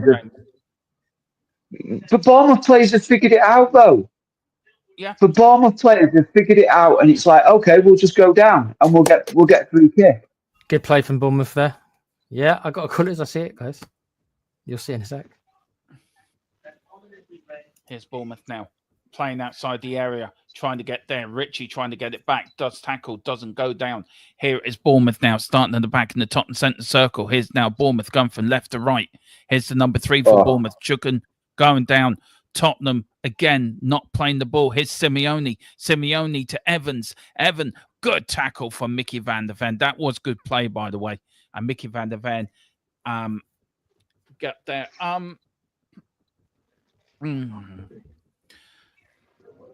I know what Wayne says. Come on, Dermot. You're the king of knee-jerk reactions. You're on by emotions and stick your foot up someone's ass. I did a lot that last season, to be fair. It got me into a lot of trouble.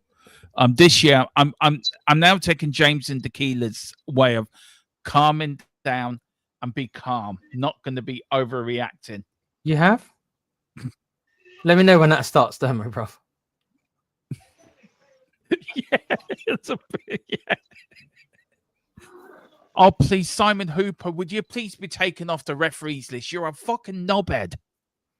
Sorry. If 5,175 do agree with her, I mean, that's a foul in itself. What Tyler Adams is doing to Vicario, I'm sorry.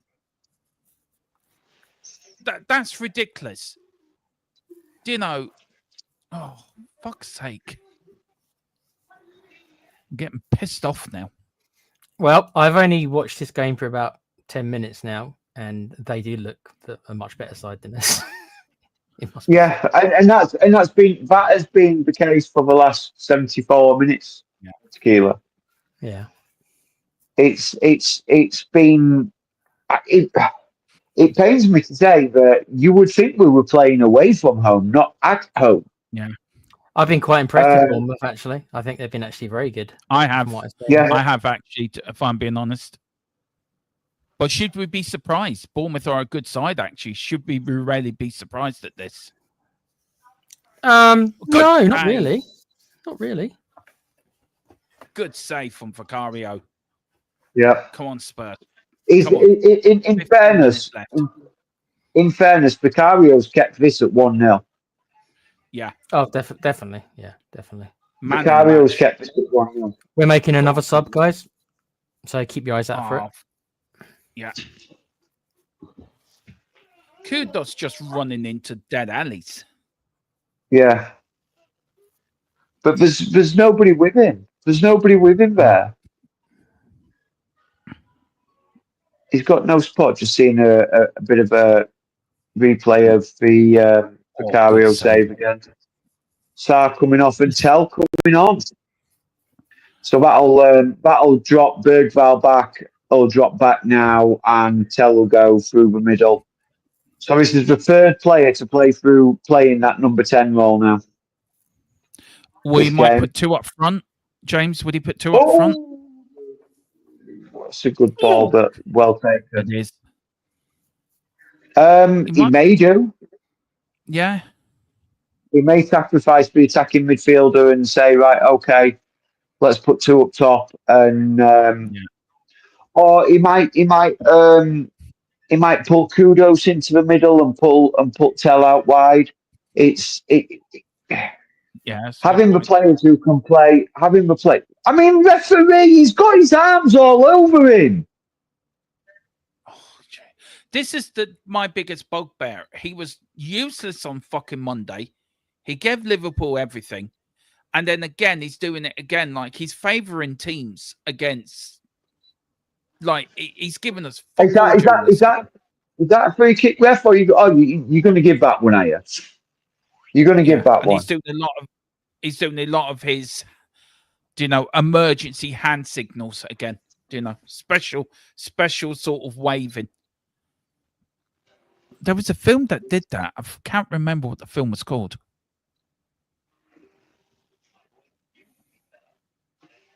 It was more like a puppet film. And Kirk Russell was in it, and it said special emergency hand signals or something. I can't remember. Oh, well played, Virgil. No, I'm a big movie buff, but I don't know what that one is, Daniel. I remember the film Puppet Master, but I didn't have Kirk Douglas in it. It was American something. It was like a war film, like end of the world sort of thing. But big up to Owen. Hope you're doing well. Hope you and the missus and the little one are doing okay, Owen. Great to see you in the chat. Oh, come That on, was Tottenham. that was half a chance there. You'll see. I like tequila in the future. I know. Do you know what? I wish I had if I had the lottery numbers, I'd give it to you. I know you would. Be a bit different over here, though. True. Oh, here's Bournemouth now. I take a tequila. Here's Odegaard. Here's now Oh, your doggy. Oh, calm. Just take your time, Odegaard. Calm. he could Just have be stopped for a calm. cup of tea then, Don't and rush he it. just laughed at it. Leaned back, tried to go for top corner, and just way. I mean, that ball's still going heading for orbit. But at least it's a bit more positive. It's a little bit more positive. I am telling you now, all right? My gut's telling me we're winning this. I don't know how. I don't know why, but my gut's telling me we're winning this. Wow, a bit of actual wing play there, guy. Wing play there. You'll see in a sec. Mm. Don't see much of that at Spurs. Tequila likes his win backs. I like my wing players. I do, yeah. Yeah. Here's Spence. Spence now, where's he going to go? Goes centre to Bergville. Bergville now turns like a little eel, gives it to Spence. Spence now running out wide to Kudos. Kudos on the right, goes past his man, runs at him, puts the cross in. Oh, there, but here is Bentancur. Bentancur goes back to Mickey van der Ven, back to Bentancur now. Tottenham, 10 minutes to go. Starting to put the press on now. Can they get back into this game? Romero, pressing up high to Jed Spence. Yeah, Jed Spence now. I think Bournemouth have tired themselves out a little bit. All this running, they've started to sit deeper and deeper, giving Spurs a chance to get into this now, and we need to really take advantage. But it's sloppy. Everything is sloppy. Every time we go into an international break, we lose. Every time. It's either the first game before or the first game back. We lose. Every time. Bournemouth are bringing in the changes now, so they're bringing all their subs on. Yeah. Yeah. What do you think to the third kit Spurs have got out, the yellow one? Do you guys like it? I never got your guys' opinion on that. That's why I'm asking, sort of thing. What do you think of it, the third kit? I love it. I love the retro badge as well, by the way. No, I don't like yellow, dude. Makes me think of Hulk Hogan. Don't like Hulk Hogan. Well, yeah, but yellow has always been our away kit through our history. Yeah, it reminds me very much of the old Holston Pools yellow. Yeah. I used to love that. Yellow, Was that the Adidas one, James? No, I think it was Umbro. Do you remember the one that had the blue shoulders? It was yellow, but it had the blue sort of shoulders, like the home top here, but all the rest of it was yellow. Yeah, that was the Adidas one. I think it was the year after where we had it was, or a couple of years after we had it was done by Umbro. Yeah, I know the one you mean. Here's Bergville now. Bergville. Go on, Kudos. Kudos. You know you can do it, son. Go on. You know you can do it, son. Go on. You lose it again. Fuck's sake. Oh, great tackle, Van der Ven. Well done, Van der Ven. We haven't given up, though, have we? To be fair. No, we're still trying, but it's just nothing seems to be working for us at the moment. But it does look like Matisse Teller's sort of dropped into that sort of number 10 role. He's not playing directly up with Richie, and Bergvall does seem to be sat deeper. Well done. But no, if this was last season, players would have given up by now. We're not giving up though, and which I like to see. We're keeping at it. Things are not working, but we're not they're giving it a go right to the end, which was what we. If we lose and we know the players have tried, I'd be upset with the loss, but I wouldn't be that upset. Do you know what I mean? Yeah, I know what you're saying. Yeah. Mm. Have we scored yet in the future, Tequila? If I say it, if I say it, it's going to ruin the next 30 seconds for you, isn't it? So I won't say anything. Oh no, you do. Do you know what? I used to watch alongs with Brady. He'd do the same thing. Okay. And he'd just tell me, wait for what's coming. And he used to nearly give me heart attacks because it was fucking. It'd be a red card or something. Oh, if I really wanted to troll you guys, just imagine what I could do. Lucky I'm such a nice guy, isn't it? Big up to Temi. Ola, big up to you. Evening, Derma. Evening, you. Hope Eze falls on his ass tomorrow for you. Oh dear. No, it's all right. Him and me have this. We're very lucky boys. That's all I'll say about that. Very lucky boys. Yeah. That was... Do you know? I can feel this season. You're going to give me a heart attack with this tequila of you being ahead of us. Oh no, it just so happens the stream you've told me about is a little bit. I'm joking. I'm having a laugh like I'm joking. Sorry, James. Good. It's just a bit frustrating at the moment. I'm just a bit frustrated. Yeah. Sorry. No, not with you guys. I'm frustrated with the team. I agree with you. Yeah, with how we're playing it. I'm gonna have. Yeah. I'm gonna have to think of my play ratings tonight. Yeah. I'm really gonna have to think about my play ratings tonight. I don't think just I haven't watched. Like I say, I've only watched the last 15 minutes, right? So I've missed all of the first half. So my sample size is small, but I don't think our passing game is there, and I think we're taking too many touches. Yeah, I agree with that.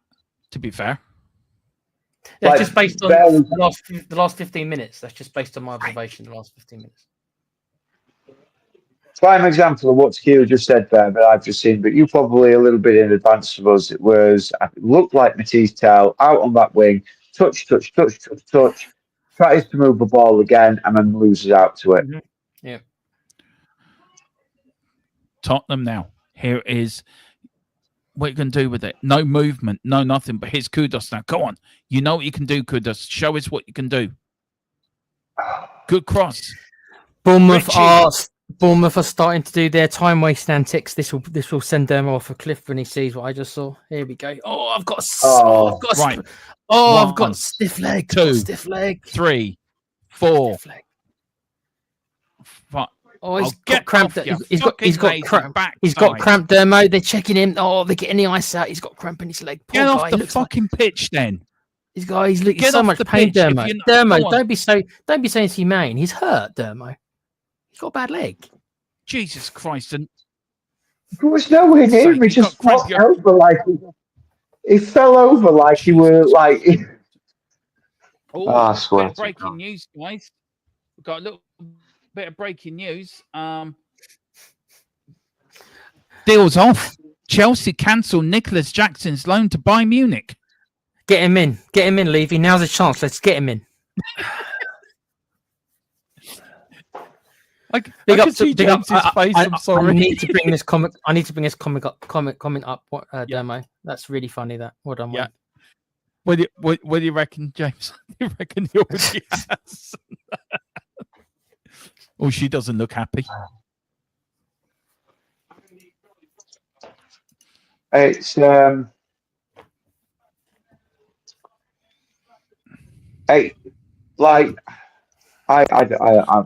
get up! Jesus Christ, get off your hairy hole! Seriously, he's been down on the pitch for 3 minutes now. Get off the fucking pitch! Help him off, Richie. Do you want a Zimmer frame? He just flexed his leg. He just flexed his leg like as if he was stretching his, checking his hamstring. But it was the other leg that he was holding when he was down. Good. Book him. Go on. Book him. Well done. Well done. Well done, referee. Booked him. Good. And get this on your watch, by the way. Put this on your watch. Yeah, time wasting. On your watch, you bald-headed git. The decision making for our forwards still is very Questionable. yeah. Shocking. That's a But good look, tackle. That It is. Rich, you, Can I just say, though, I think under a new... Oh, well done, Mickey. Oh, Mickey lost it. Go on, Bergie. Bergie now to Tottenham. See, His Spurs you'll see in a sec that you've got to do better. You had Go on, options. And Kudos. I don't know why you. Go on. I don't know why you chose that Oh. option. yeah, exactly that. Exactly that. Yeah. Why you would do that is beyond me. There's a lack of composure. That's what I think. There's not much. There's the lack of composure. They just Yeah. We're panicking a bit now. yeah. Oh dear. Better get that keeper. Okay. Lucky. Oh, for God's sake. Richie's useless. I thought he Well, was we all world class. knew That's that what that's what I was being told by the last two games, that he's on form. He's world class. That's what I was told. I never called him world class to Keelan. I never said it was you. I never said it was anyone in this chat there, man. I never said that. He's still a pigeon. You're nicer. What are you You're doing out nicer there, about him than I am. Vicario? Yeah, but he's mopped it up though. He mopped it up. I don't. Yeah, I don't. to be fair. I'm not going to begrudge Now, him. I ref, don't begrudge the remember- goalkeeper coming. With substitutions, Remember- I'm expecting at least. Yeah. I expect at least 8 minutes. Anything less than 8 minutes here, and I'm going to be disappointed. I reckon 10. Remember, ref. Remember. Here's Richie in the penalty area. Oh, Just shocking.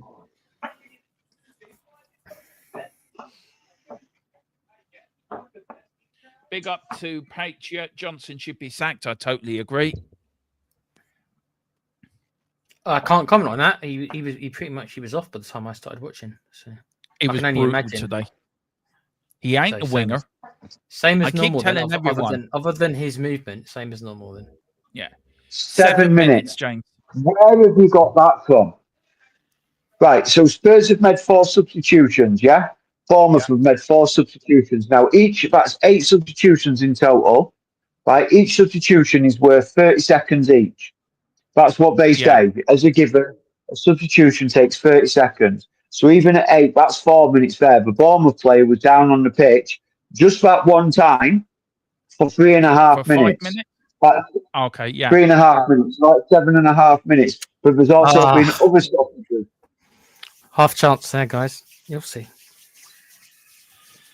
This So is to so me, funny 7 with minutes is wrong. It's wrong. It's wrong. Owen's got come on you, Spurs.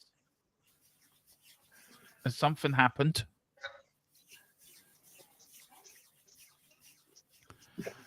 Here's Jed Spence now. Is Romero playing as a striker now? Matisse wrapped his foot round that beautifully. He did. That was unlucky. That was unlucky. On target, that was in the back of the net. Yeah. Good cross from Spence, though. Oh, Yeah. Just sort of span away from it. Is it hit the deck and the spin on the ball just sort of spun it away? yeah. Oh. And the rain starts to fall in North London. I'm getting Sheffield United vibes. I'm sorry. I just really am. I don't know why. I'm not going to say anything. I'm seeing this is going to finish exactly as it is now.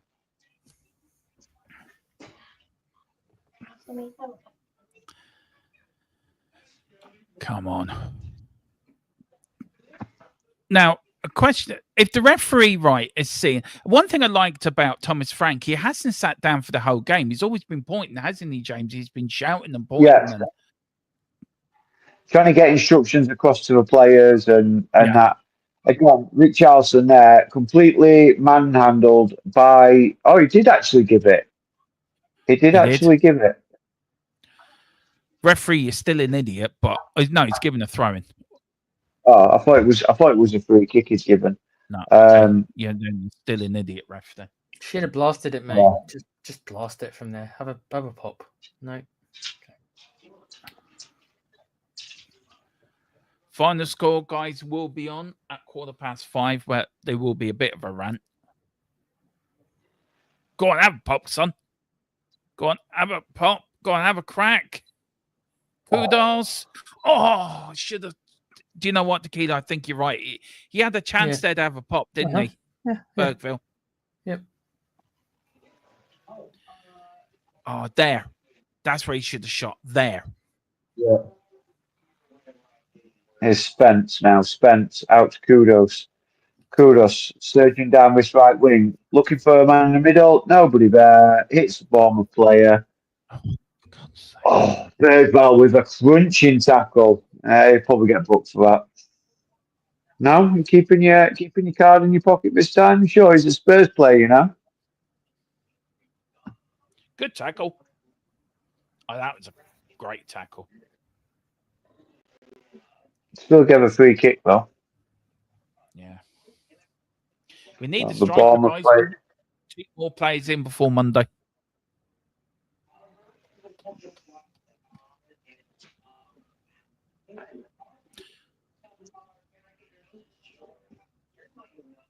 It's just offside.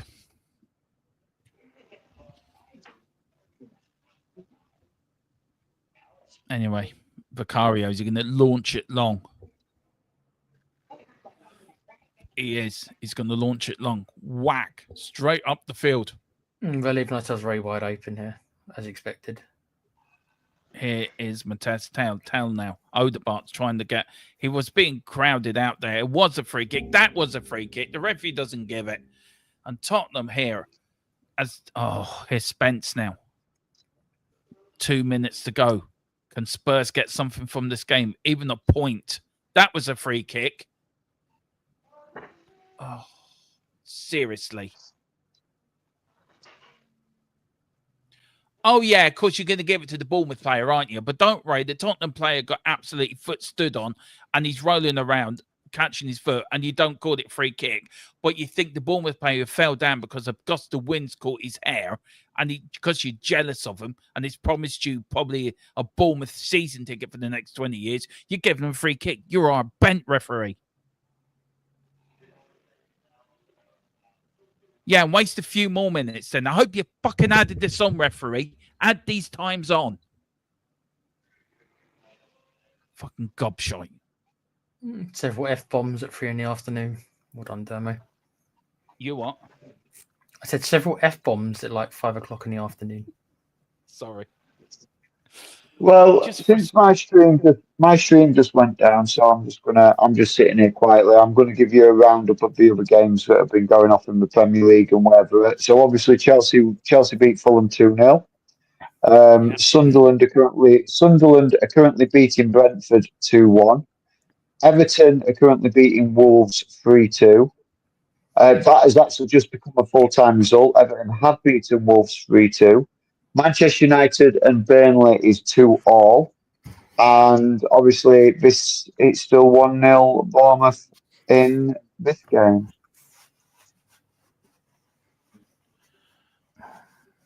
Yeah. Fucking book him for diving. It's 4.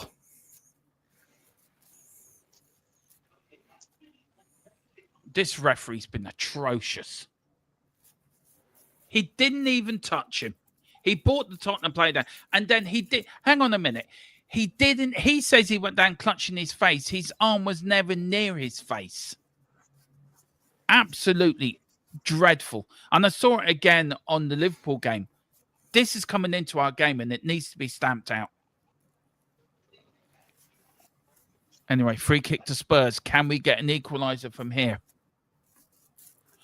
Oh, Richie, why didn't you fucking go for it? Standing there, watching it go by you like a bird flying in the flying in the skies. Stick a leg out. Throw your body at it. Do fucking something. 6. Standing there like a wet weekend. Look, standing there like a man waiting for his date in a wet weekend in Brighton. Seriously. Jesus Christ. A blind man could have done fucking better than that. 7. Sorry. And that is it, guys. We have lost 1-0. Thomas Frank gets his first defeat as Tottenham manager. A game that has been absolutely... We've been awful. But... Right. We've been awful, James, right? Yeah. Can you find any encouragement or anything out of this game? Do you know we're still on the right track? It's better than we were on the ranch. At the moment, no. In a nutshell, at the moment, no. I think we lacked ideas. We didn't. We lacked ideas, and I think we desperately need a striker, but I don't think we'll get one. Me and Tequila were talking about this at half time. I don't think we'll get one. I don't think there's enough time left in the window. I don't think there's anybody out there that it could potentially improve our strike force. Just another little quick update is in the 90 plus 4th minute in the Man United Burnley game, Manchester United have just been awarded a penalty. VAR overturned the decision for not a penalty. It is now a penalty, and Bruno Fernandes could potentially give Manchester United a victory, their first victory of the season, and basically break Burnley's hearts. So I'm just waiting to see if it actually goes in. Yeah. I mean, I mean, look, it was an awful performance. Was there any player that stood out for you that thought, do you know what? Do you know one thing for me, guys? It may have been an awful performance, right? And we may not deserved anything out of the game, but they're never given up. Was that one thing that you could take out of it? That, you know, there's nothing out there to take out the game, but the players just kept plugging away, and you had a manager on the touchline trying to change things, trying to do different things, making his subs a bit earlier.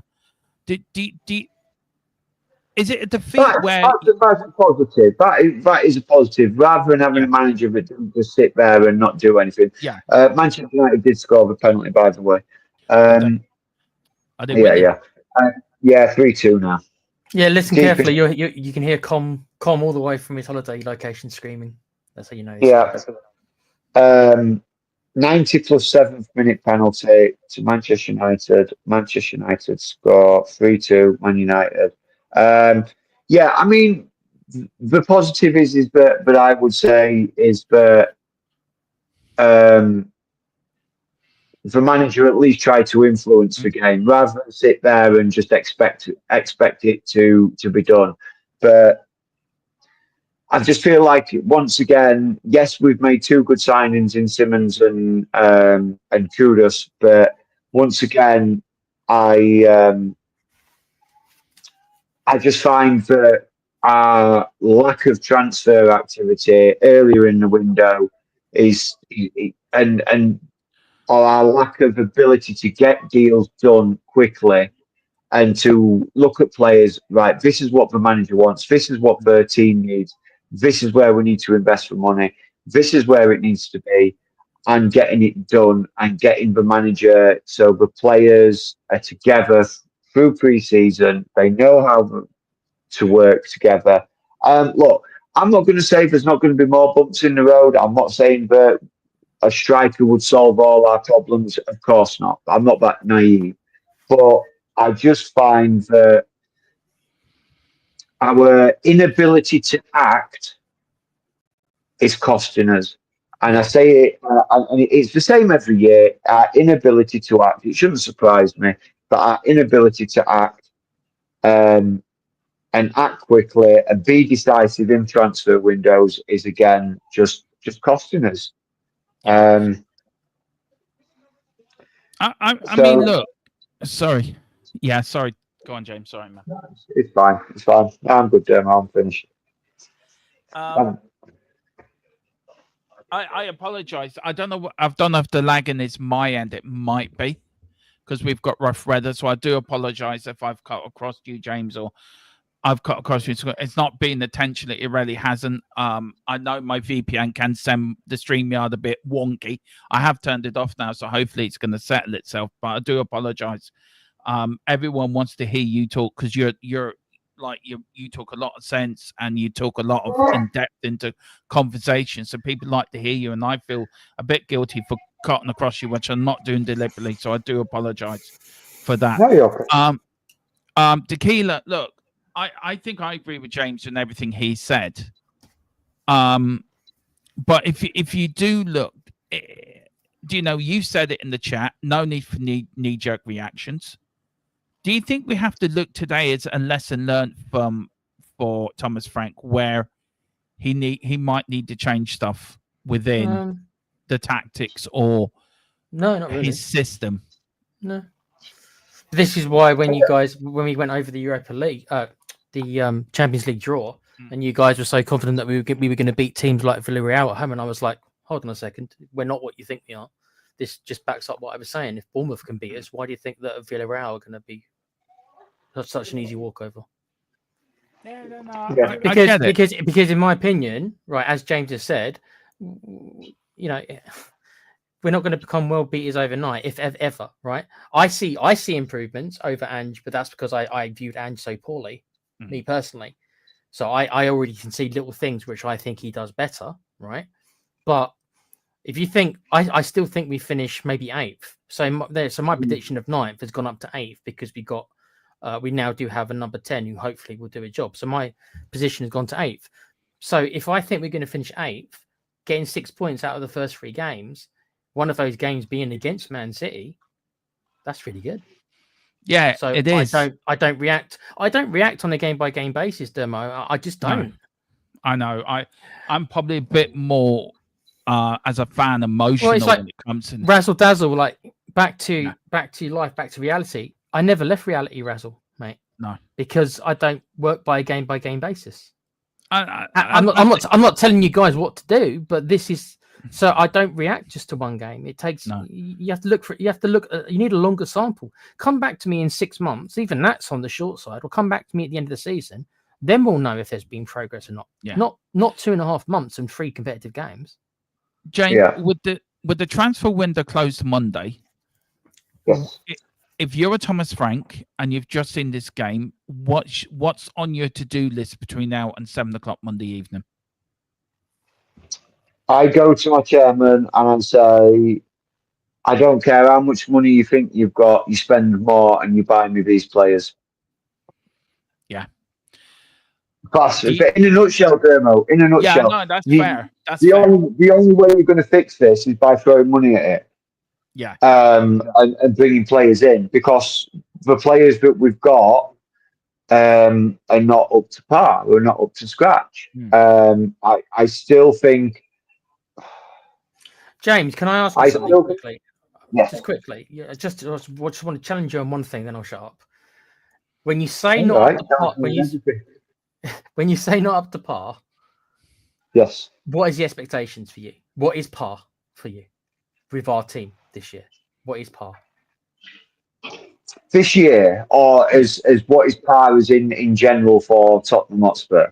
What do you? Yeah, so it's like, you know, I'm so trying to get an idea of what par is, what to people, what the expectations. So my expectations of this season are, I would love to have seen a top 4 finish. Do I think it's going to happen? No. That would be a good starting point for this season, as Frank's first season. But par for me is win the league, challenging for the league, being up there in the mix. That's par for me. If we are a so-called big club, that has got to be the minimum to me. We've got to be challenging for the Premier League. That's the minimum level. And there's certain players in our team that are not Premier League challenging quality. Our strike force is not Premier League challenging quality. more our left wing than our right wing are not Premier League challenging quality. Some of our central midfielders are not Premier League challenging quality. I think our defenders, and even look, I love a doggy, I love Pedro Porro, are they Premier League challenging quality? In some games, yes. In other games, no. They go missing, they go quiet, they have bad games. But that's all players can have a bad game, but it's whether or not they can turn that bad game into then 20 to 30 good games. It's all right. Hello, boy. Hello. He's trying to cheer me up. He's trying to cheer me up. He says, Dad, can I add something to what you just said, James, which you make a very good point. Look, if our aim is to win the Premier League, you're right when you say chuck money at it, right? You're spot on by saying that. But do you have to throw money at it wisely, at the right players, and not just any old player that we think is going to do? 100% you've got to buy the right players. 100% you've got to buy. There's no point going out and spending 200 million and buying 20 players all costing £10 million each, because that's not going to win you a Premier League. That's just going to fill your squad. You have got to. We all know we were linked with Rodrigo early in the window. There was then talk of a loan option with an obligation to buy. Right, Rodrigo is a type of player that changes the dynamic of a team. I think Xavi Simons is a player, and Kudus is a player that changes the dynamic of a team. But you're not going to win you're not going to win a league.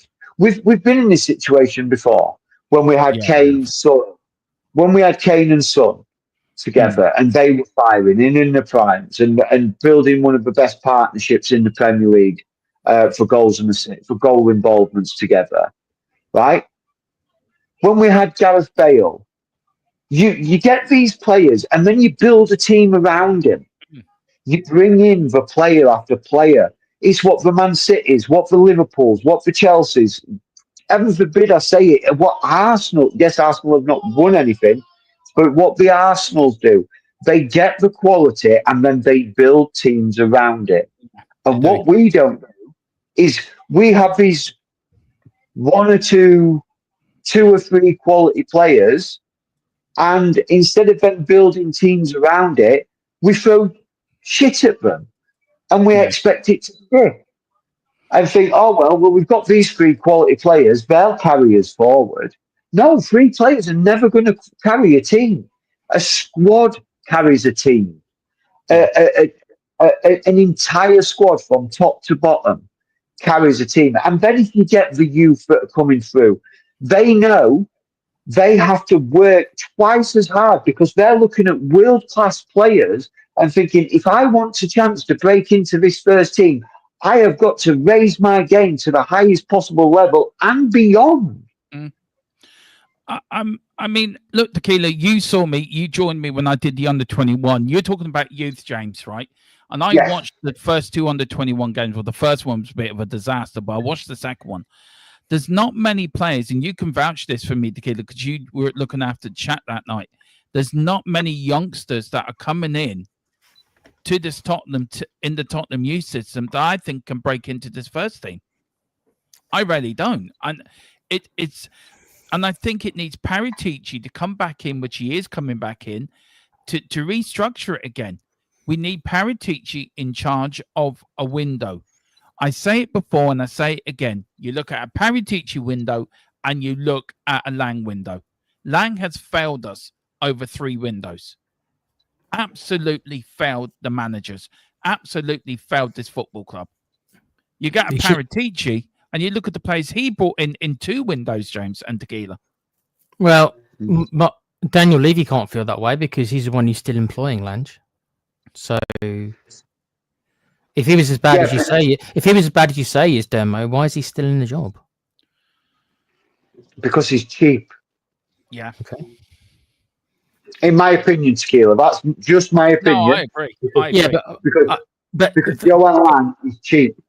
So it once again is the head of the snake, for use of lack of a better term, who is employing these guys not because they're good at their job, but because they're cheap.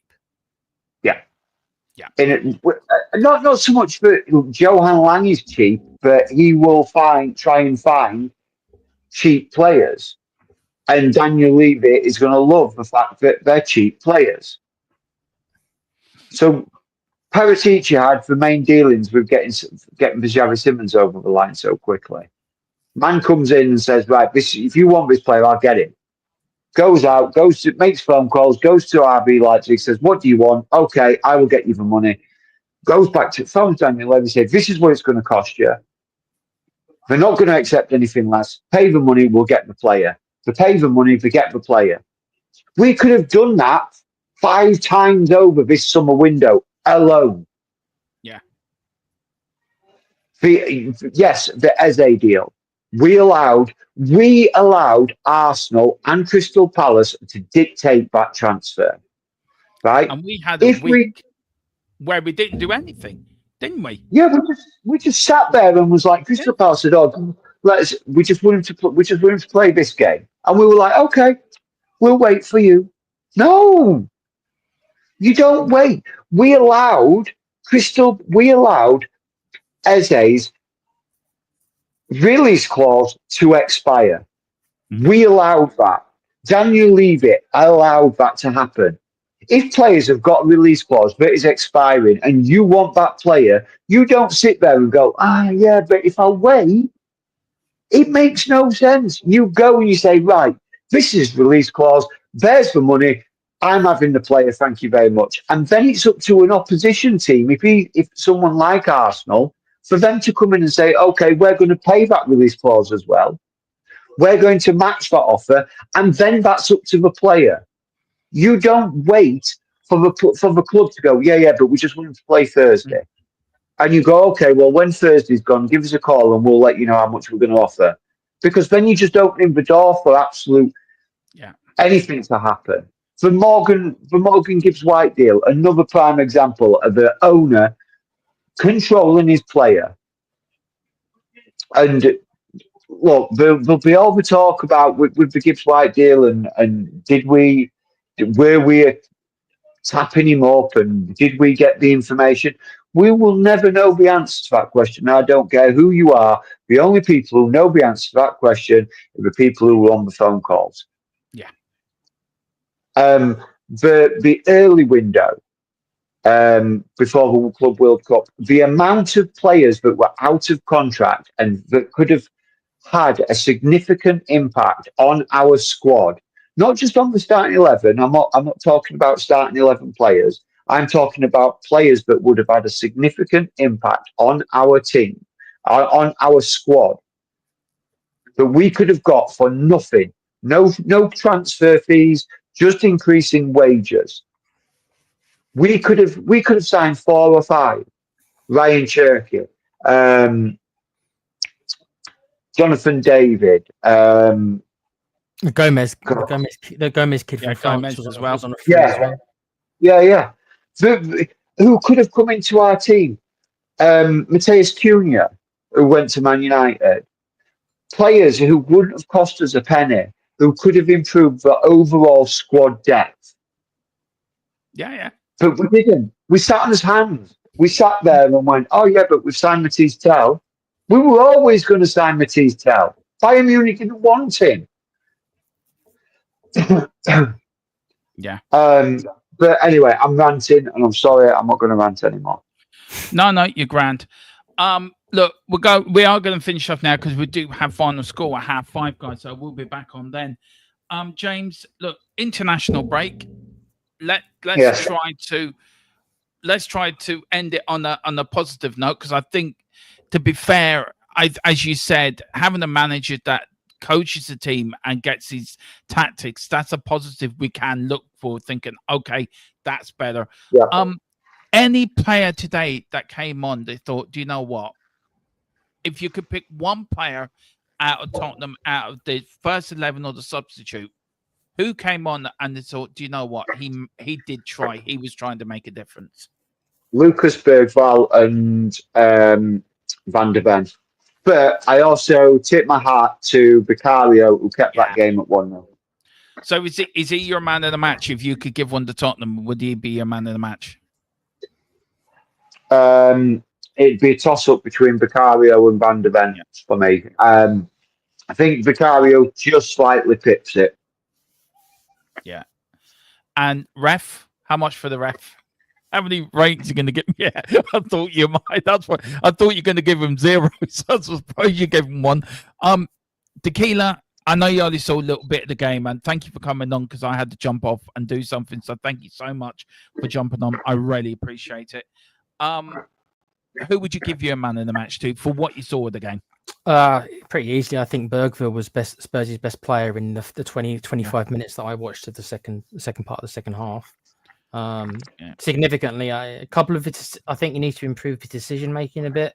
I keep going back to when he should have had taken that shot. That's going to stick in my mind for a little while. Yeah. Just take a pop, mate. Sometimes you need to just have a go. Yeah. So I think he was for ref. I didn't get involved in the ref because I think that stuff even itself out. I personally, how often do you ever hear me ever say anything about refs? Never. No, you don't. I don't get involved in that stuff. No, I don't. No. I just like James's one. I just think that's the. I know why you guys get passionate because I know frustration builds. You wouldn't. But let's put it this way: football fans don't complain about a ref if they're winning 2 or 3-0. Normally, they just shut up. That's my point. When you're losing, you get frustrated and you're looking for stuff, and it goes to the ref. I think that stuff generally is even. It's just it's called recency bias. You're in the moment, so I don't get involved in it. So I don't think any of the refs are particularly amazing, but I don't think they're none of them are the worst dirt either. I think they're all pretty average. Look, for me, I would have to give it to Vicario. I agree with James. I think he was the best player. Bergville as well did impress me, but Vicario, how he kept that and 1-0, I don't know. Guys, look, we're back with final score at 5:30. Tomorrow there will be a post-match show at 8 where we'll go over the game. But Monday's a mega day on this channel. Me and James, we're going to take over. We're going to talk all things Premier League. We're going to talk all things transfers. James is going to have his ear to the ground. He's going to be like the Jim White, have his phone in one hand, a pint of orange in the other, and his yellow tie on, and he'd be there giving us the no yellow tie, but the orange and the phone in one hand. James, you're coming on starting with Good Morning Deadline Day Mania. At what time say you going on for that? It should be around about 9 o'clock. Yeah. And then 9 till 10. And then it should be about 12:30. And then again the big push from 2 till 8. And then I'm on them from 10 to 11 to see the end of the European window. I'm looking forward to Monday. We're going to be busy. A lot of things. Isaac deal, is that going to be sorted out between now and then? We're going to see if Manchester United are going to get a goalkeeper, or Tottenham going to bring in more players in. A lot of money's been spent this summer. Over $1 billion, I think, have been spent by Premier League clubs. And I think we're over $1 billion has been spent by top 4. Yeah. I think Man City, Chelsea, Man United, and Arsenal have all spent close to $1 billion between them. It's amazing, isn't it? It's shocking. Yeah. But it's shocking. Do you know what? Do you think 5 years ago, guys, we would ever have seen that top 4 spending over $1 billion? I don't think you ever would have seen that or imagined that. No, because I think player values are so overinflated right now. Yeah. Yeah, but that's inflation in general, guys, isn't it? And it's only going to go up. It's not going to go the other way. Yeah, exactly. There's players out there not worth the price they are. Well, look, Richie's not worth 60 million, but I don't know. We did pay it. But remember we sold Berbatov for 30 million. Can you imagine how much Berbatov would be worth today? In today's market, Berbatov's a £150 million player. Yeah, exactly. Oh dear. But listen, guys, I'll be on in about 10 minutes. But thank you all for watching. I want to thank James as well for joining me. James, thank you for taking over and doing a fantastic job commentating tactics. You are the best sidekick. My co-host going Tequila as well. I'm blessed with the team on this channel. I'm blessed with the team I have. Big up to you, Tequila, for jumping on as well. and jumping in. Do you know what? I really appreciate you guys. I know I say to you often, but I'm gonna say it on there. I appreciate you guys more than you realize. I really do, for the help and you give on this channel, the work you do behind the scenes. And I want to big out you two, because you two are the best co-hosts, best team, channel whatever on YouTube. You really are. And we've got a good little group here, and we are growing, and we are going to grow more this year. So thank you. But Tequila, you do a gaming channel. You do play. You are for aging queens, as I could put it. Queens. Yeah, it's just find me on the play pouch where we play games, and we are all old, like Dermot said, not that old, but middle aged and crazy. Yeah, join us on there, guys, for some games. Erwin says, "See you at 5:30. I'm off to burn these jerseys now." Oh God, don't. Big up to Steven Seagal. That's James. That's James in the chat. That's his character. No, you're wrong. He's Grealish. I actually said to Mrs. Tron, she was coming on. She actually said to me, "There's James." She actually said, "I had the Everton game." He only looks like Steven Seagal when he's got his hair up like that. Yeah. Mrs. Tron actually turned to me and she went, "There's James," when Grealish was coming on. And she actually thought it was you coming on for a minute, and then she realised, oh yeah, it's not him. So there you go. Really.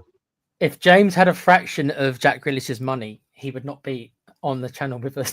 He'd be on an island surrounded by lots of beautiful women. Maybe. No, he would be on the channel. He would be the channel. He would be the channel sponsor. That's true. Channel sponsored by Jack Grealish. What does Grealish like doing? It's too early in the day to talk about what he probably likes doing. No, it's only half 5. Jack Grealish, special hair gel to keep your hair in place anytime, any place, anywhere. But guys, thank you all for watching. See you in about 5. Thank you all. Come on, bad day at office for Spurs, but look, early in season, we'll carry on. We will be back. Come on, you Spurs. In Thomas Frank, we trust. Tequila, do you want to take us out? It's just who we are, mate. Good night.